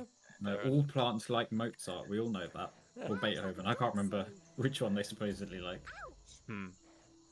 I think that room with the purple is meant to be a nocturnal plant room. Yeah. That makes sense, yeah. It does make sense. I think that's probably correct. I also really like that you can actually see the teacher watching you progress. Yeah, we didn't mention that, actually. I completely forgot to mention that. That's funny. Yeah. The way she's just standing like a dictator, just like watching at all times. Actually, I will show that for people that just don't know what we're on about. There you go. I don't know So, if I knew you up could there. Flipendo the trees. I don't know if I knew that. That was about where I was on the video. What, those trees with the 4 the trees vine and room? Yeah, I don't know if I knew that you could Flipendo those. So How did you you learn not know something that? new every day. Have you not been paying attention to the game?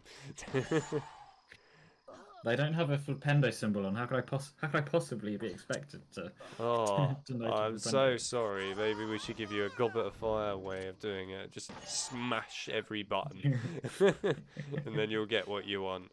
Anyhow, by the way, for everyone's context, that was put in by Nina, and thank you for actually reminding us of that, Nina, because I completely forgot about that, and so did Phil, and he's already admitted to it. Yeah. I even had it written down, and I literally just completely forgot. You had it written down in front of you. Yeah, and I still didn't say it. Jeez. I've changed my mind. This level now gets 10 out of 10 because of that.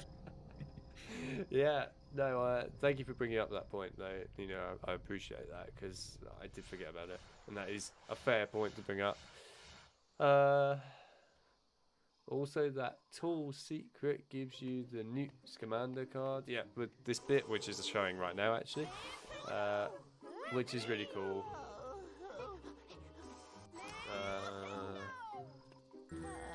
That's an interesting one. I like all the spell challenges except for Flipendo.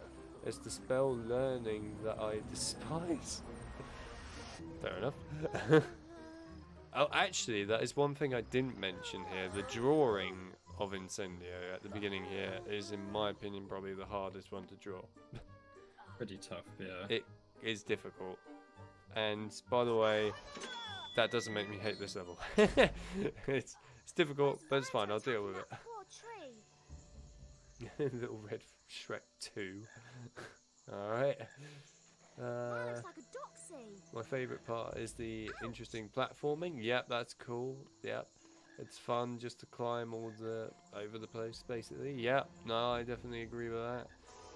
This challenge actually also reminds me of the series of unfortunate events. Yeah. Oh, I guess, yeah, because you've got the bit with the... I haven't played the game, but in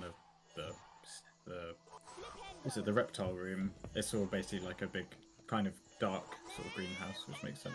Mm-hmm. Yeah, I get that. The greenhouse in the PS and Chamber Secrets PS1 and PC don't really look like greenhouses. Yeah, fair enough. Yeah. I don't think it looks like a greenhouse to me. That's my problem. I think. Oh. I mean, carry on. not that it doesn't not look like one, but it's not. I don't know. I've said too much. I'll stop. I've said too much. I've angered everyone. Yeah. Also, I think I'll make this probably one of the last comments. Maybe one more. Like, no joke, 10 out of 10. That's what I like to see. This part with the wooden stairs where it's like you're jumping across the tree houses is amazing. That's cool. That's good, yeah. I consider the gnome home, oh yeah, one of the greatest things in gaming history. Yeah. That gnome music is to hide their moans. I like their moans. I think they're funny. Yeah. Anyway. Yeah. So cool. I think we've got all we need to see for that one. And as for the voting poll, everyone loved it. There's not even. Yeah, there are people that didn't like it. 17%. You're not alone. Well, that was me. I just no. I do like this challenge. I swear. Judge Phil, everyone. It's worth it. But yes, 83% love it. That's what I like to see. Good on you. All right, and that brings us on to the next challenge, which is going to be our last main challenge before we move on to the bonus one, which should be fun afterwards. So, I'm going to let Phil take it away once again and say something random. Off you go, Phil. If you had to have a plant that was from the Harry Potter universe in real life, what would you choose? I'm thinking what I would choose. Gillyweed is pretty useful.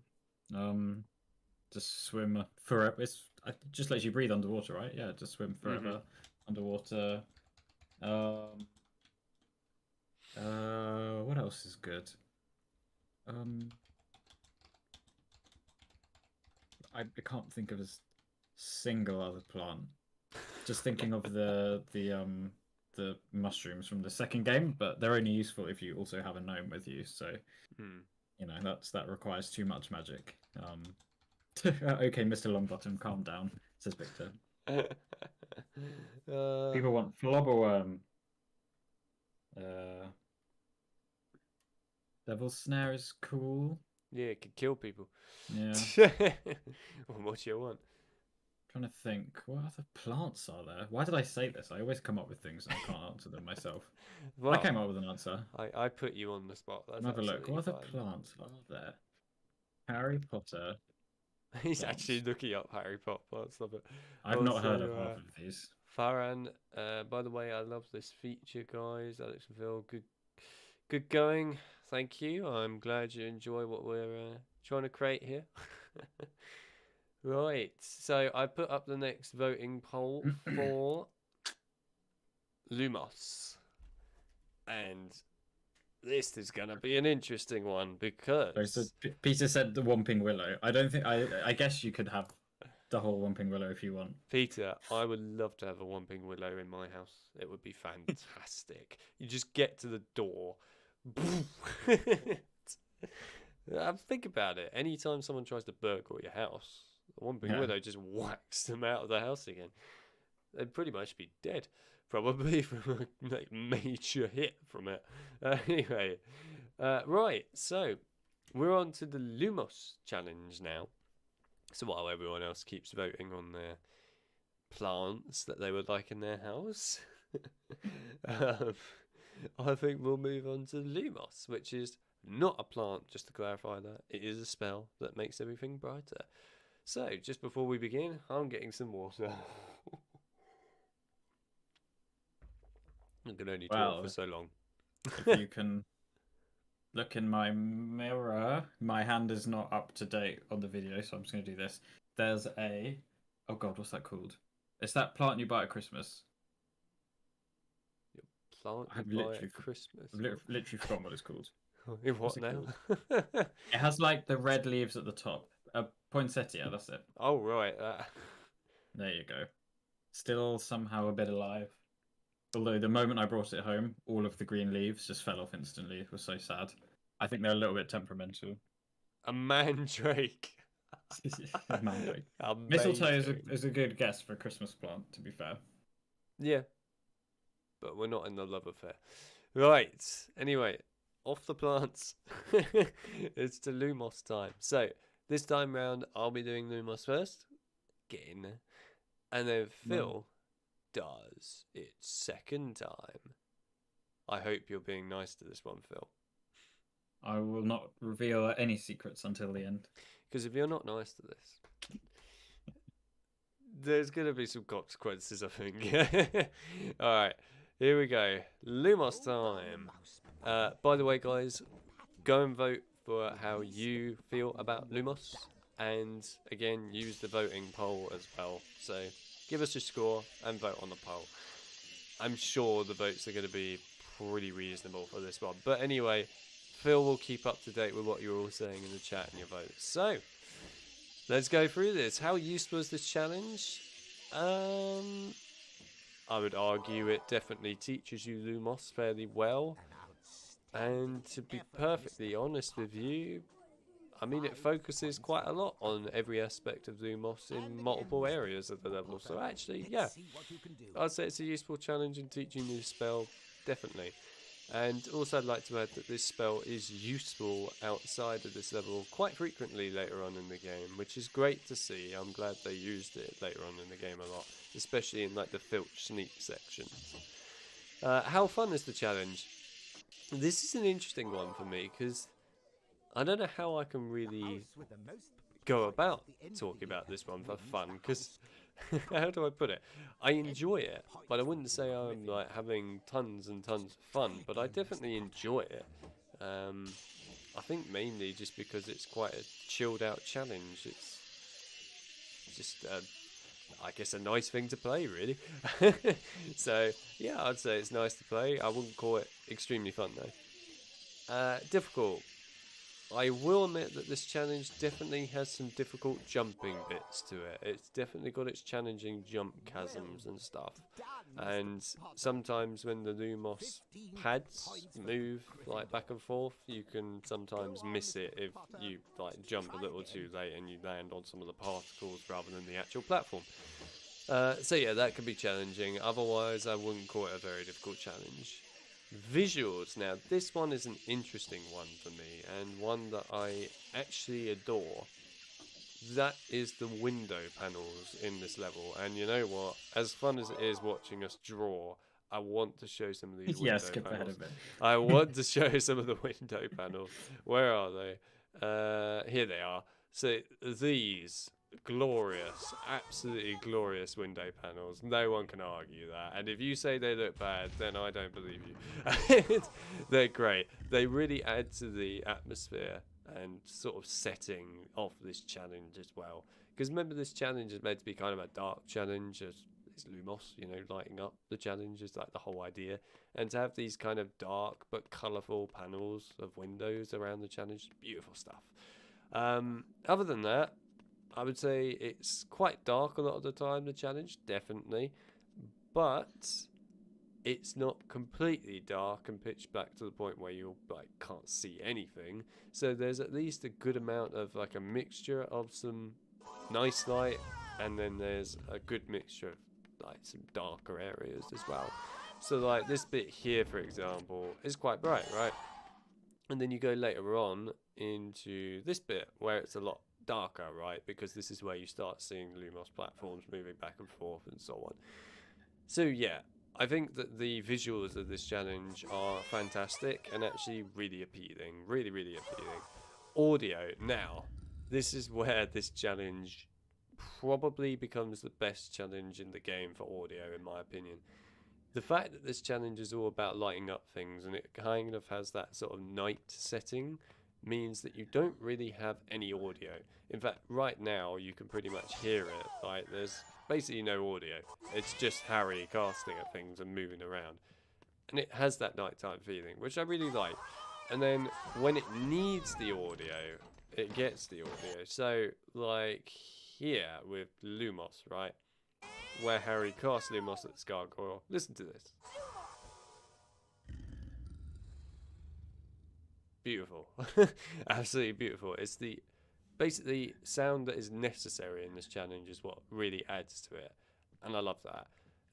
The other thing that I do like as well, and I'll see if I can find the exact spot. Yeah, here we go. This bit will do.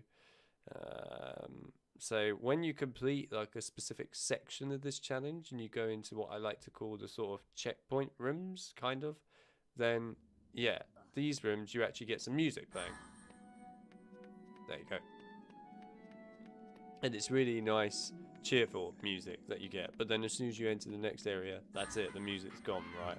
And it's back to that atmospheric, dark, sort of nighttime feeling again. Also, everyone loves Peeves. So, yeah, I think the audio in this is on peak, really. And this is where a challenge, in my opinion, has the right to not use audio a lot. Other than that, I think that pretty much covers it. Actually, one thing I will add, I know it's not really in this like sort of area where we talk about stuff, but the secrets in this challenge are actually pretty good. There are some pretty difficult secrets to find. I mean, an example that you saw earlier, again, in this room, most people don't know about this. When you climb up here, this random bit here, just opening that, it's a pretty well hidden secret. Most people don't know about that. And, you know, normally you could go past this in the challenge and get into that sort of room with Peeves there and look through this gate and go, how do I get in here? Yeah, it's a well-hidden secret. It really is. And the other one I wanted to quickly point out is the one with the wizard card here at the end. Again, it's not obvious to the player's eye that this is going to be a secret, but there it is, you know, like one of the actual little panels on the wall. It's a secret, and it's just like the clever hidden secrets in this that I really like. And also the Slytherin student that's just been abandoned in this challenge, left to die, is kind of a funny bit to just have in there. Other than that, I think that covers my points on this incredible challenge. So, yeah, anything in particular that the chat had to say, Phil, that's really a big deal for us? I mean, generally, people are saying it's very, like, you know, chilled, and the setting is perfect for the challenge. Roberto makes a good point. What has this got to do with defense against the dark arts? I kind of agree. It feels like it's more of, like, charms, to be fair. I guess it doesn't really matter at the end of the day, but... That's not entirely true, because if you think about this spell, it fights off a lot of, you know, enemies that actually will try and hurt students. Like guide trashes, for example, right? If you didn't have Lumos to defend yourself, what are you going to do? So it does kind of belong in defense against dark arts rather than in charms, but I can understand why you would want to see it in something like charms. But yeah, no, that's a fair point. That is a fair point. Otherwise, so far we got 8 out of 10. Nice to see. This challenge takes me back to my high school trips to England. Great country, by the way. We're both in it, myself and Phil. And the churches we visited. Yeah, it does have that kind of sort of look in places. This definitely. A lot of work put into the lighting. Yep, definitely. I 100% agree on that. So yes, I'd like it if Harry didn't always shout spells. Why? That's the fun bit, no? Especially in like a stealth section, where in this game he actually whispers it, which he should do. And then in other games he just sort of shouts it. But yeah, I can understand that. Otherwise, I think people are giving it a fair amount here. 100% agree with me. That's what I like to see. Cool. Right then. I think we can hand it over to Phil. Yes, so this... I will give you a spoiler that this is probably my favourite challenge in this game. So how useful is it? I mean, we're quite near the end of the game, but it ends up being very useful in the whole filch sneaking section because of the Lumos platforms. And then, of course, we use Lumos in many of the other games in the future. And it gives you some good practice with the platforms and that. How challenging or difficult is it? It's not super difficult, obviously, until Peeves arrives, and then obviously it gets, you know, a little bit difficult, I suppose. And then most of the platforms at the beginning are like mostly fine, but then later on there are a few bits where you could plunge to your death, so it's difficult in that respect. But overall, not too bad from what I remember.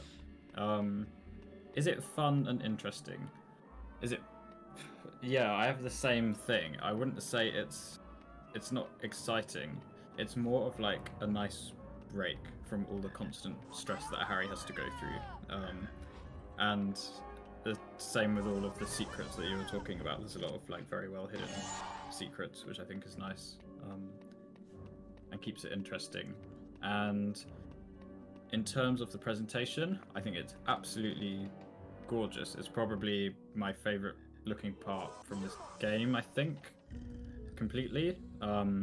It looks like an old medieval church with lots of colourful stained glass windows, and the level is quite dark, but it's the lighting from the windows sort of brings it up quite nicely, like a nice sort of warm glow from the windows, all different colours. And also, it's probably the challenge where the spell matches the setting the best, because the whole point of the spell is to light up things, so it would make sense that the level plays with light and dark quite a lot. So I think in that respect, I think it's definitely my favourite looking one. And in terms of the audio, again, similar that there's not a lot of music, but I think that does really help emphasise how calm this challenge is. It's there to like give you a bit of peace. Like you can sort of feel how it's like, it feels like cold, like an old church. Like if you touch the stone, you can kind of, I don't know, it gives you that kind of vibe. And yeah, it's a nice break from all the chaos. And I'd say in this level, it sort of warrants not having a lot of music, whereas I feel in Incendio, I don't think Incendio warranted not having music. Like here, I think it works, and when the music does come, it kind of emphasizes it a bit more. So yeah, I like this level a lot, even though it's not that, I guess, exciting in terms of doing things. I feel like it's not really about that. It's more just calm. Yeah. You made some very intriguing comments there, I have to be honest. I'm quite impressed by that. That was a serious breakdown right there, Phil. Well done. Right, so I guess it's time for us to give it a score, Phil. Yes. Please stop that. Cool. Do I know you? Well, I get to go first, don't I? This is the point where everyone's going to be like, you better give it a damn good score. Well, the good news for everyone here is it's very interesting. In the past, I used to prefer Incendio to this challenge. Since going back and playing this again, and Incendio, I can now confirm that I have a change of heart. And I actually prefer this challenge to Incendio now. And I really appreciate everything that this challenge sets out to achieve, and it actually does achieve every aspect that it's set out to try and do. It's one of those levels that you will never find really another level like it in this game. I mean, the closest you might get is Filch Sneak, but I mean, it's way off, but you know, it's the closest you'll get. I have to say that personally, and this might shock some people, this gets a 10 out of 10 for me. I'm giving it a 10 this level. I absolutely, I love this level. I really do. I think it's an incredibly unique challenge and a really fun one. Awesome one, really, overall. Personally, just awesome. There you go. Come on, Phil. Yeah. No I'm pressure. I'm gonna give it an 8 because I love the setting so much. And I don't think it needs to be more exciting, but there's not a lot happening, which is fine. I don't know. I do really, really like it though. Yeah, it's definitely my favorite of this game for sure. Yeah, just not quite a 10 for me, but yeah, the setting is perfect. The setting is like stunning. Careful, Phil. Don't say anything you might regret. Yeah, I'll just quickly have a look at the chat. Also, chat, if you haven't voted yet with your actual ratings, then please do so now before we move on to our bonus challenge in this. And just as we're at the end here, I'm going to wipe that. Oh, not there. I'm going to wipe that back to here. There you go. Right. So what we got? Go on, Phil, give it an 8. Someone predicted the future. Oh, I love it.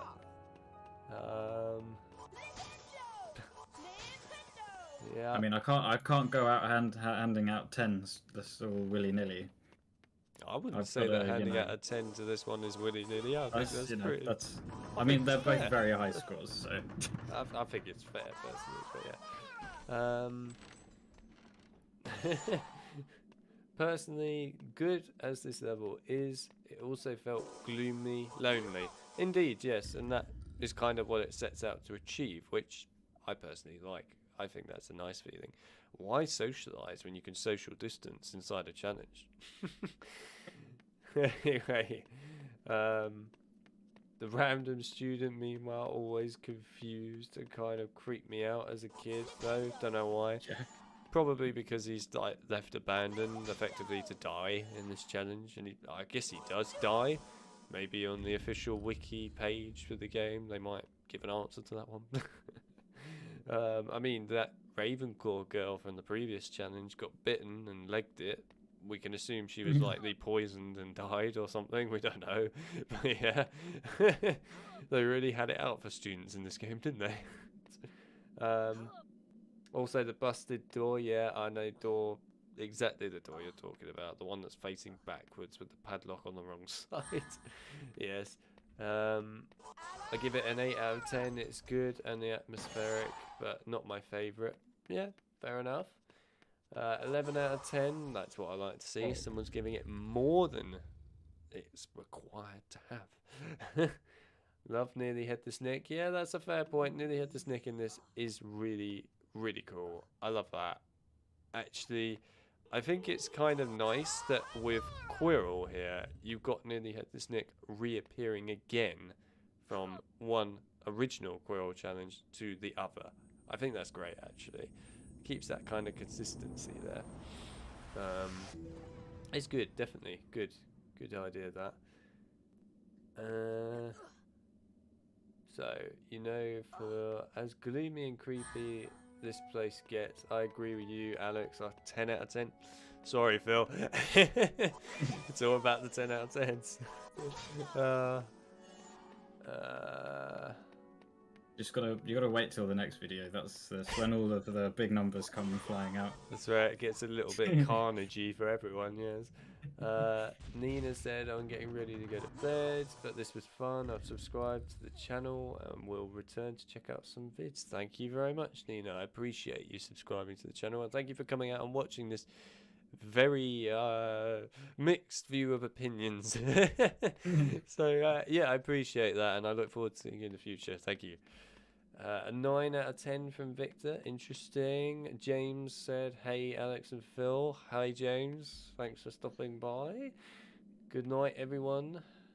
Then we got 10 out of 10 again. Someone laughing because of what I said. Whoa, Alex Dark. You what now? I don't know. I can't remember what I said. Yeah, I can't remember what I said that made that comment come out, but yeah, fair enough. For me, 8 out of 10. Really exceptional challenge. Love lighting and dark areas. Yeah. See, everyone agrees with my points, Phil. Yep. And yours, to be fair. So yeah. Yeah, like if I was just rating the visuals, this would be like top, definitely. Probably out of maybe all of the games, like just for visuals, I think. For me, yeah. I understand the content. The girl died. Yeah, I remember. It's just like, what did I say in the past that made it? I mean, to be fair, I'm probably not wrong, but who knows? Anyway, thank you for clarifying the dark comment. Max said, for me, 8 out of 10, really exceptional challenge. Love the lighting. I think I might have mentioned that one. I can't remember if I did or not. It's very gloomy. I don't like it, but I can appreciate it because it's a good one. There we go. Someone that understands how to keep everyone happy. Alex and Phil, I heard you guys are doing the challenge of Harry Potter 1 PC challenge. Yeah, that's pretty much what we're doing right now. So there you go. Yes, they are, aren't they? Anyway, cool. So, for everyone that's still here, thank you for voting on all these challenges. Now, we have a slight bonus to the additional ending here of this first Harry Potter game. We've gone through all the challenges, and I will just add that I saw someone mention the Filch sneak thing earlier, and they called it a challenge. It's not classified as a challenge, so we're not putting that one in here. However, we are putting in a very interesting challenge. Now, for this one, I'm going to actually do something a little bit different for the poll. So, this is a bonus one, and this is potions that we're doing here. So, the potion stuff that we got here, basically, you might be aware of it if you played this game before. I'm sure most of you have. If you haven't, then don't worry, you will see the video of this. But the potions part of this game actually has some challenge stars in it. So to give you some context background to this and why we're putting this here, basically the potions challenge is what it originally was, actually had a challenge most likely put into it. It was never confirmed as a definite, but it pretty much is somewhat guaranteed that that was what it was, because the first part of that set of potion levels was actually cut from the final game. There's lots of bits of it in the files, and actually I think most of that level was built.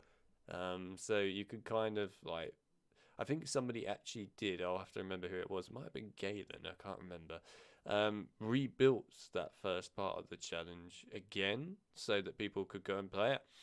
But this level bit there that was cut was actually present on the box art and promotional images for this game.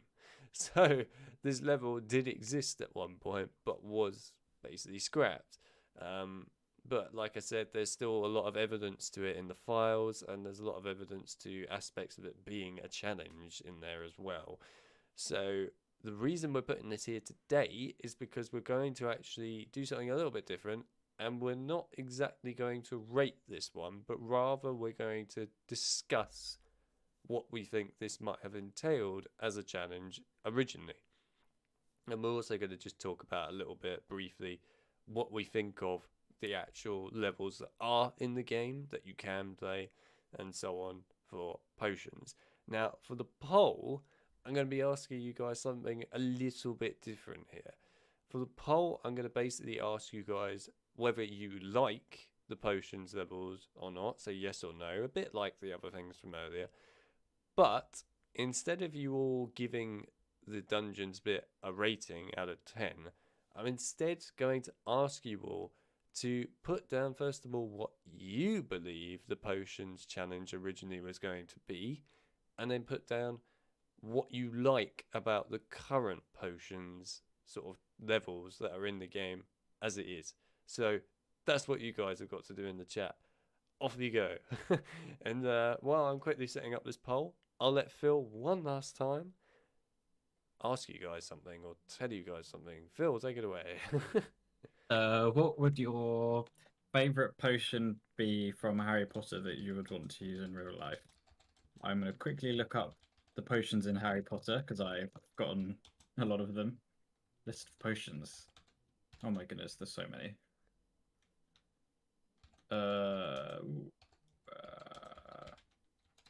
I don't even know where to start.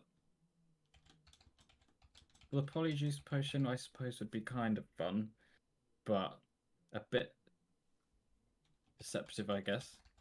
Oh, there's even a Wikipedia page. Oh yeah, Felix, Felis. I can't even pronounce it. I love it. Felicis. That would be good. Yeah. It's a Wikipedia page. It's like, indeed. It's the whole. What were you expecting?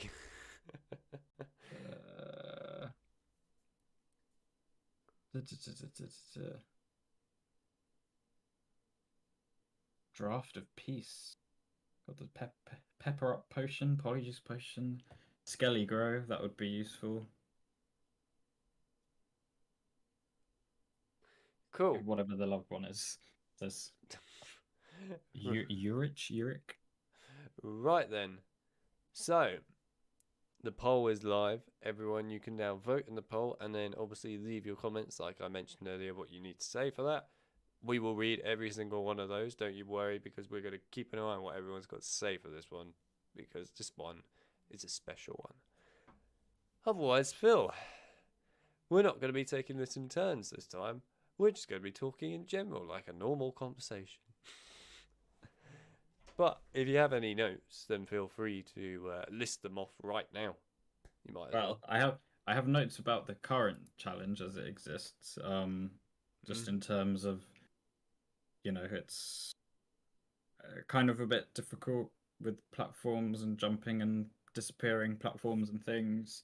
And don't touch the Bloody Baron because you'll get hurt. But it's nice the secret bits where you have to like run after him into the room. And then visually it's quite nice as well. I mean, nice as in it's quite dark and gloomy, which is, perfect for the dungeon. And I like Snape's classroom a lot. I think the colors are great with the glowing.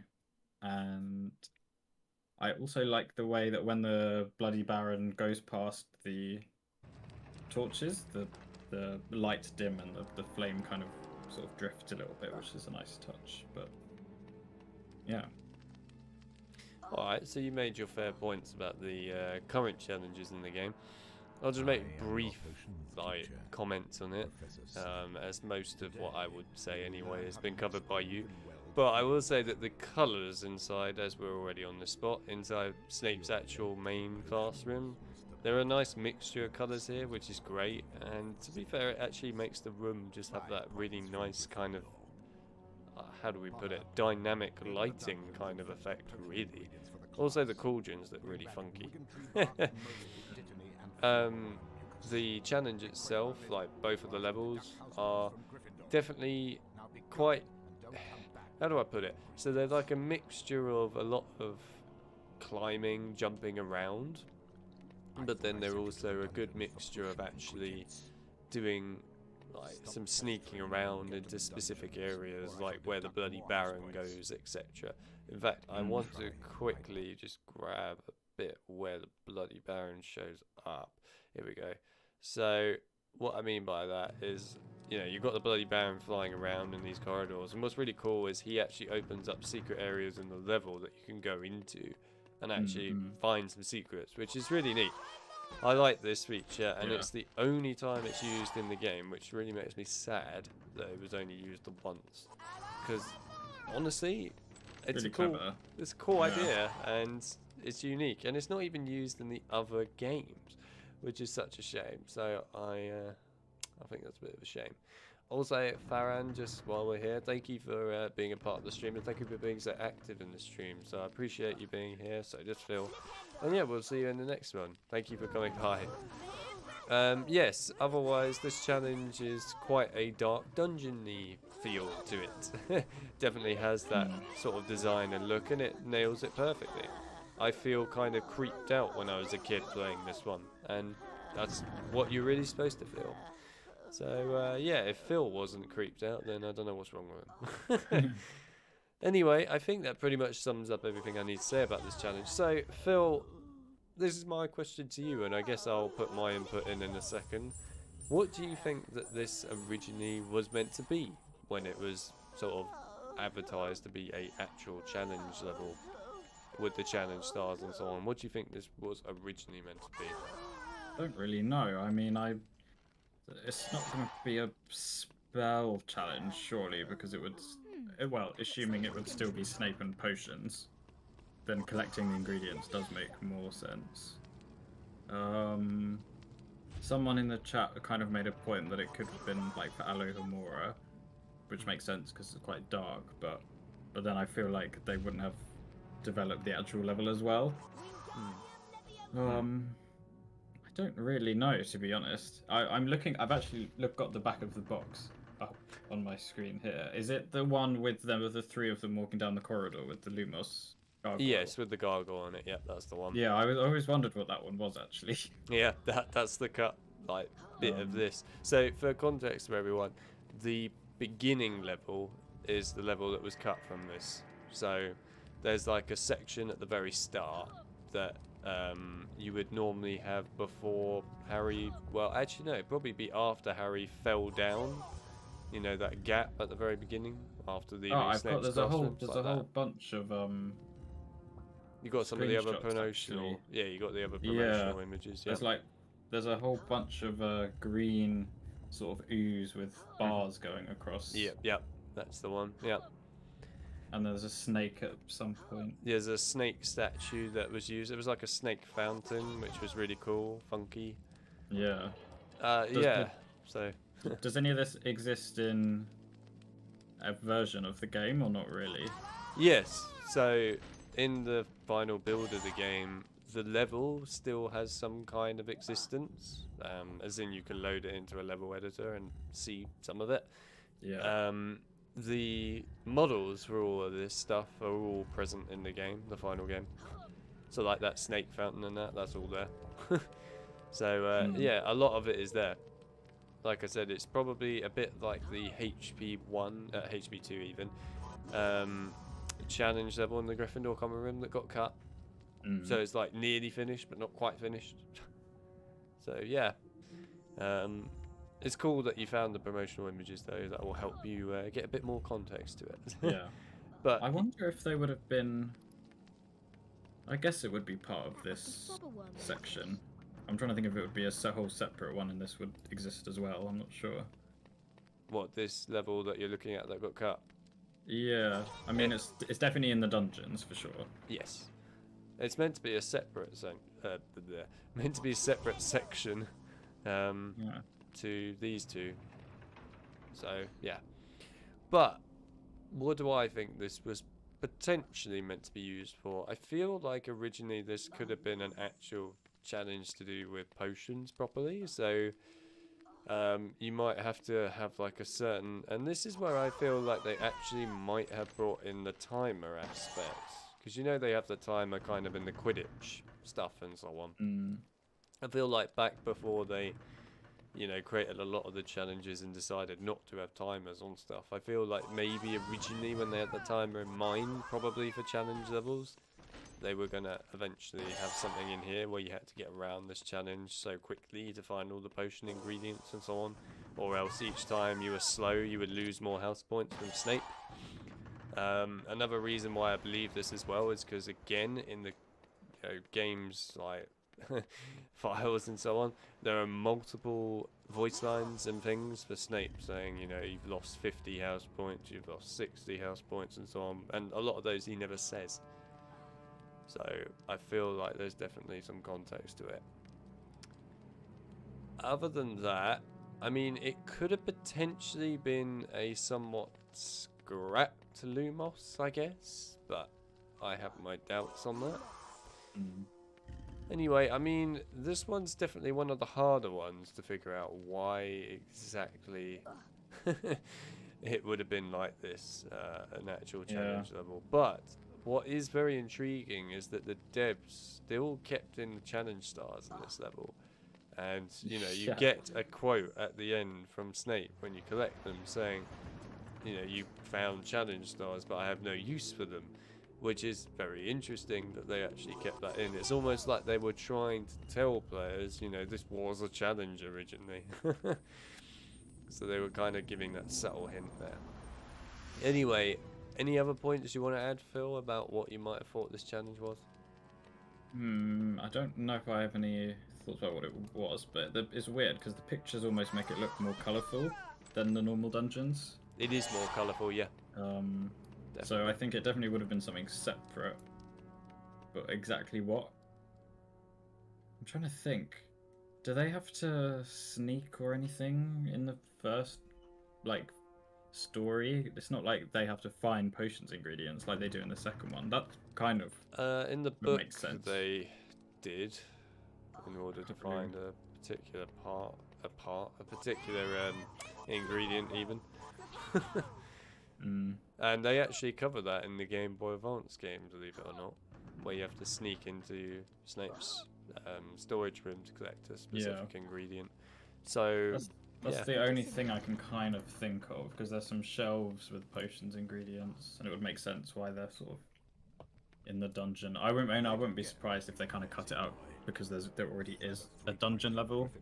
Maybe they didn't want to. We'll never know. We'll never know. Anyway, so that's your thoughts on it then. Alright, I guess it's time for us to see what the chat has to say about it. I know you mentioned some stuff already. What I will do is I'll just quickly skip this back a bit. Yes. Max says that the fire is very well animated in this level, and I have to agree. I like the way that it like moves and goes down when the ghosts walk past and that. Yes, especially with the Bloody Baron, like going past it. Yeah. It's a nice touch that I feel like it's almost surprising that they thought to do that. I don't know why. What did Roboto say here? Lighting, music, textures, they all provide a fantastic atmosphere. Snape is creepy. Harry falling is shocking. I mean, I wouldn't call it that shocking in these games these days. The Baron is so cool. Love this level, and that's why I love Scourge as well. Yeah, fair enough. I mean, they are fairly similar in their sort of look. I'll give them that much. Yeah, it creeped the hell out of me when you were younger, I'm sure. Yeah, Victor said that, so he was scared of this level. Sorry, everyone that wasn't scared of this level. I don't know how you weren't when you were a young kid. I love the colours of the dungeon levels. Yeah, the colours do look nice, actually. The sound effect when he picked up the ingredients. Yeah, that's also great. Might have been for teaching you about collecting potion ingredients and making Wiggenwelds, like Chamber of Secrets, but they thought it was too much. Scrapped it. That's a fair point. It could well have been that. I think, to be fair, that's definitely one of the closest guesses that we'll have. So yeah, I think the blank king there definitely came up with a good idea. Music creates this level in a way. Yeah. Yeah, it's time for Flopperworm mucus. It does look tasty. I agree, Flopperworm mucus does look really nice. Don't you agree, Phil? See, he loves it already. Flopperworm me daddy, I love it. They animated fire very well, yeah. Oh yeah, Snape tells you you're an idiot for grabbing the that's such a nice, that's such a good touch. What? Snape telling you're an idiot? Yeah. Yeah, it's just like it kind of like subverts the whole idea of like video games and like challenges and collecting unnecessary things. I think it's quite funny. Yeah, definitely. There are a lot of games that like to do that, and I do kind of hate them for that. But whatever. Norbert, interesting. I was terrified of the Baron as a kid. Had to get my sister to do this part for me. Interesting. So I'm just looking at the poll here. This is interesting. 72% of people, hell yeah, man. Which is, you know, they love the challenge. 11% no, no, no. They don't like it. And then I put a third option, which is this level was a challenge. I'm not sure why it didn't put the question mark there, but whatever. 16%. So yeah, interesting. I'm intrigued that we got that many sort of mixture of the votes for this one. What we got? Potter, what is this? Challenge styles? This is potions. Get out of my face with these worthless hunks of plastic. 15 points from Snape is Gryffindor. the most environmentally friendly out of all of the teachers. Yeah, he is. I mean, fair play to the guy, you know, he's just doing his part. Anyway, I think the chat has definitely given their points. Obviously, you still have some time to give any more points that you might have, so keep sending them through. But while that's being sent through, I guess we can either say any other points we have here, and then we'll do the wrap up. So, anything else to add for the dungeon level, Phil? It's weird because watching it now, it's kind of quite bright actually. Like there's a lot of fire in it. So they could have made it even darker, to be honest. But you know, it's probably good that they didn't because they don't want to completely terrify children. I'll have you know this was a game for like 3+ or something like that. So, oh yeah, there you go. also, I'd like to add that this was running on Dell PCs back in the day. Yeah. Make it too dark, you wouldn't be able to see a thing. That's so true. Snape only does vegan potions, says Victor. I completely agree. Snape is obviously a vegan. Cool, well, I think we got all of our points across that we need to for the dungeon level. I mean, I can't really think of what else the challenge might have entailed. I guess it could have been a sneak challenge originally. Yeah. Like just a sneak challenge. Where you went into the classroom, Snape, you know, had finished the lesson or whatever, but you needed to get other stuff. Like, I guess, like you said, potion ingredients. And then he won't let you get it because he's not a very nice person. And instead you have to sneak around and get it all. So yeah, definitely could have been it. But then I don't know why Ron and Hermione would have been there. Yeah, and then also that would be so much ingredient collecting for one game. Yeah, to be fair, it would be a fair bit. I don't know. I mean, that's just a guess off the top of my head. Yeah. It could have just been a bonus fun challenge originally, this, to be honest. Who knows? But it definitely had a purpose in the past, and obviously we have the evidence of that cut level, and Phil has obviously found the images as well on the web. Yeah, if anyone wants to find them, if you go to Moby Games and then find Harry Potter and the Sorcerer's Stone PC, and then go on promo art, there's like sort of screenshots, the sort of official screenshots that were from those sections. I probably can't post URLs in the chat. You can't, but if you send me the link in Discord quickly, I'll add it Then you to can. the description. Sure. So if you just send it over quick, there we go. Cool. Right, I'll just add this kind of to like, the description. Yeah. I love looking at all of this like Must be flubber work. promo art from old games. Some of it's just like really weird.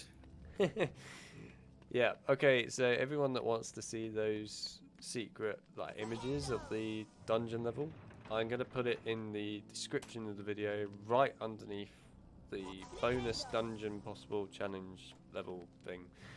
So it'll all be there. So I've saved that now, so you should have it down there. So anyone that wants to see that, you can now see it.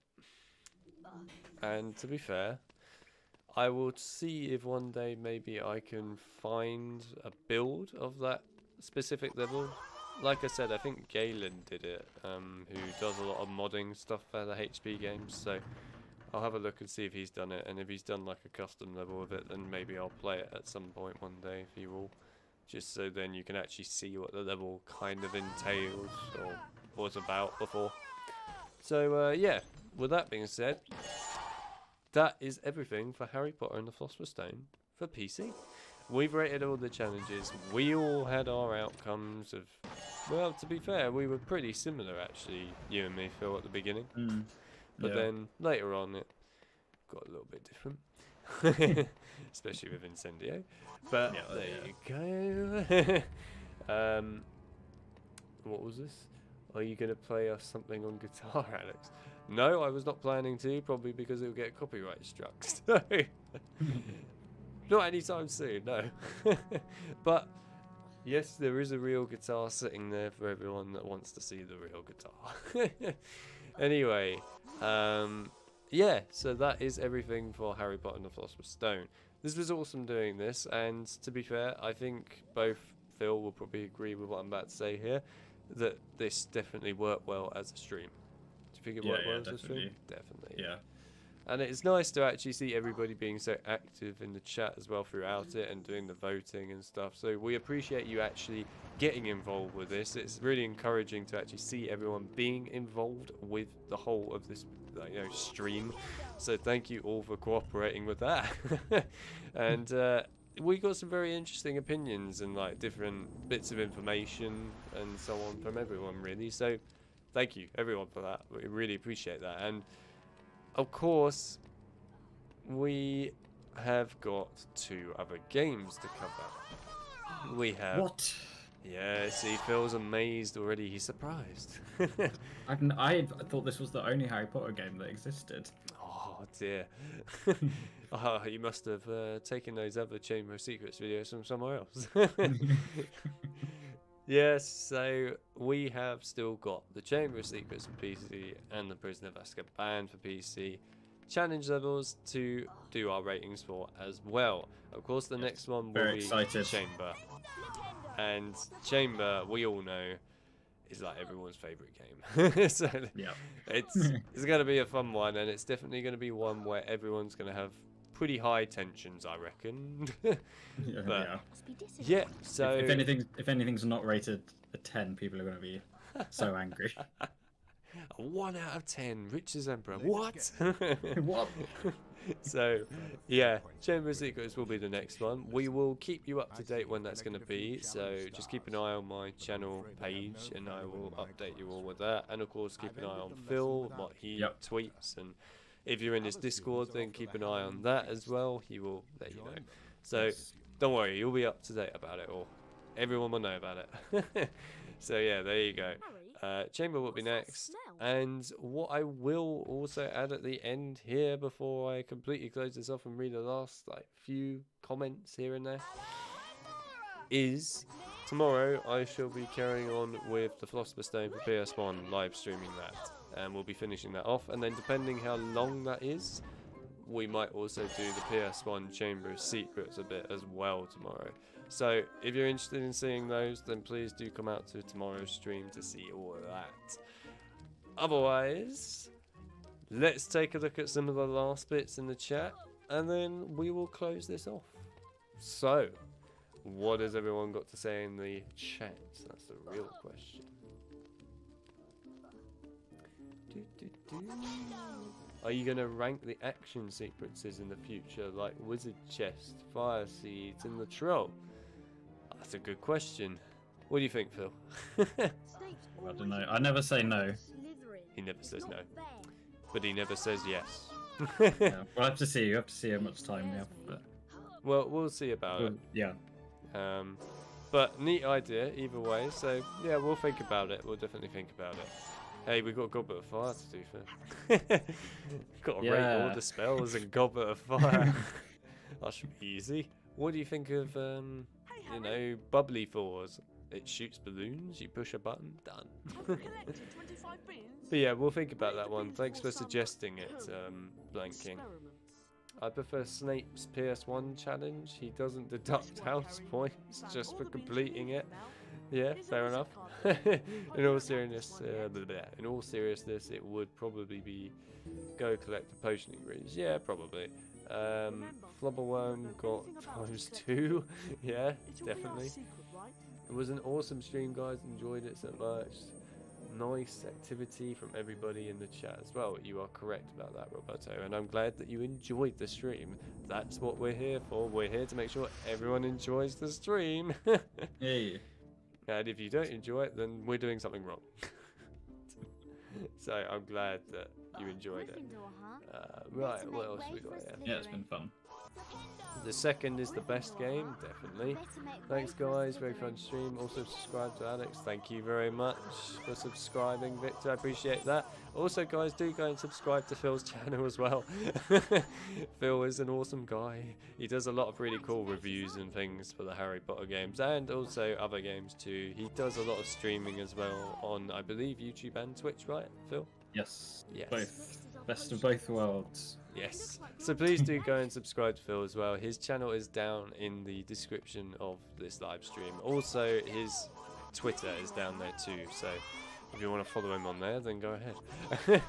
But yeah, please do go and do that. Right, what else have we got? Gonna rank the HP Connect levels. I'm not sure there's much to rank there.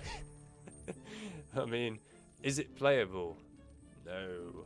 I think that sums up the entire game pretty much. I distinctly remember when we got that and I first played it, it would never recognise my hair. Because for some reason it doesn't like to recognise really light hair.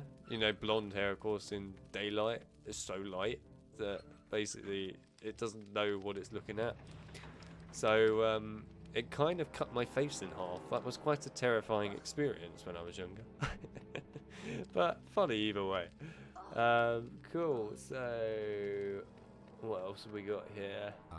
Wish I could have caught the whole stream, but this was fun. I'm glad you enjoyed it, Penny. Either way, you can always watch the rest of this stream because it will be saved on the channel afterwards, so you can always watch back anything you missed. But thank you for coming by, of course. Thanks for the streaming. No worries, fine. Oh, hi, Fred. You're gonna die in the future. That's nice, isn't it? It's like me with the whole thing earlier. What was this? Peter H1 banned. What was that? Suggesting the Connect. For suggesting the Connect games, I couldn't allow it. Oh right. Fair enough. I was like, wait, what was the context of that? I thought he like swore or something. I was like, no, it was far worse than that. I mean, to be fair, he didn't mention Deathly Hallows. I would prefer Connect Harry Potter to Deathly Hallows, so that's fine. Thanks for streaming. It was a real pleasure to listen to you guys. Thank you. We're glad that you enjoyed it. Max, Oops. Alright, catch you broskies later. Have a good night. Thank you. You as well, or day, depending on what time of day it is for you. Oh, hi, already a glimmer. Well, there you go, Victor. Good luck, Harry. Good to see you are a glimmer Yeah. coming along. You could be a Joker as well. Oh my god, that works. I like that. Yes. Cheers, Alex and Phil. We'll do Phil subbed. Good to see. And then Thank you. nice stream. Unfortunately, I was a bit late, but I will rewatch the video. Perfect. You can rewatch the stream, of course. And also, we haven't shown Harry fall to his death yet. So there you go. Somehow he hasn't got broken What a legs. fool. There Other he than goes. that, yep, he's off. He's fine. No broken limbs. He obviously had pumpkin juice. Right. So, I guess that leaves me to say thank you, Phil, for coming out into today's stream. It was a pleasure having you on this. Yeah. It was awesome having you here. Yes, this was good fun, and I cannot wait till the next. I mean, I think everyone's got high tensions for the next one. I know I have. It's like, if you make one wrong move, you're gonna get cancelled. Careful, Phil. With the moves you made in this one, you're in danger. Anyway, other than that, thank you everyone for coming out to today's stream. We appreciate you all being here. We appreciate you all being active. And please do stop by for Chamber of Secrets. Like I said, we will let you know well in advance, like we did with this one, which was about a week in advance almost. We'll be letting you know well in advance when we're doing Chamber, and we're really looking forward to it. So, with that being said, thank you everyone for coming by. Hope to see you all in tomorrow's stream for the continuation of HB1 PS1, and then possibly HB1. Wait, no, hang on. HB2 PS1 even. I'm getting my things confused here. As well. Other than that, yeah, cool. Thank you everyone, and we'll see you all in the future. See you all Yes. then. Bye bye.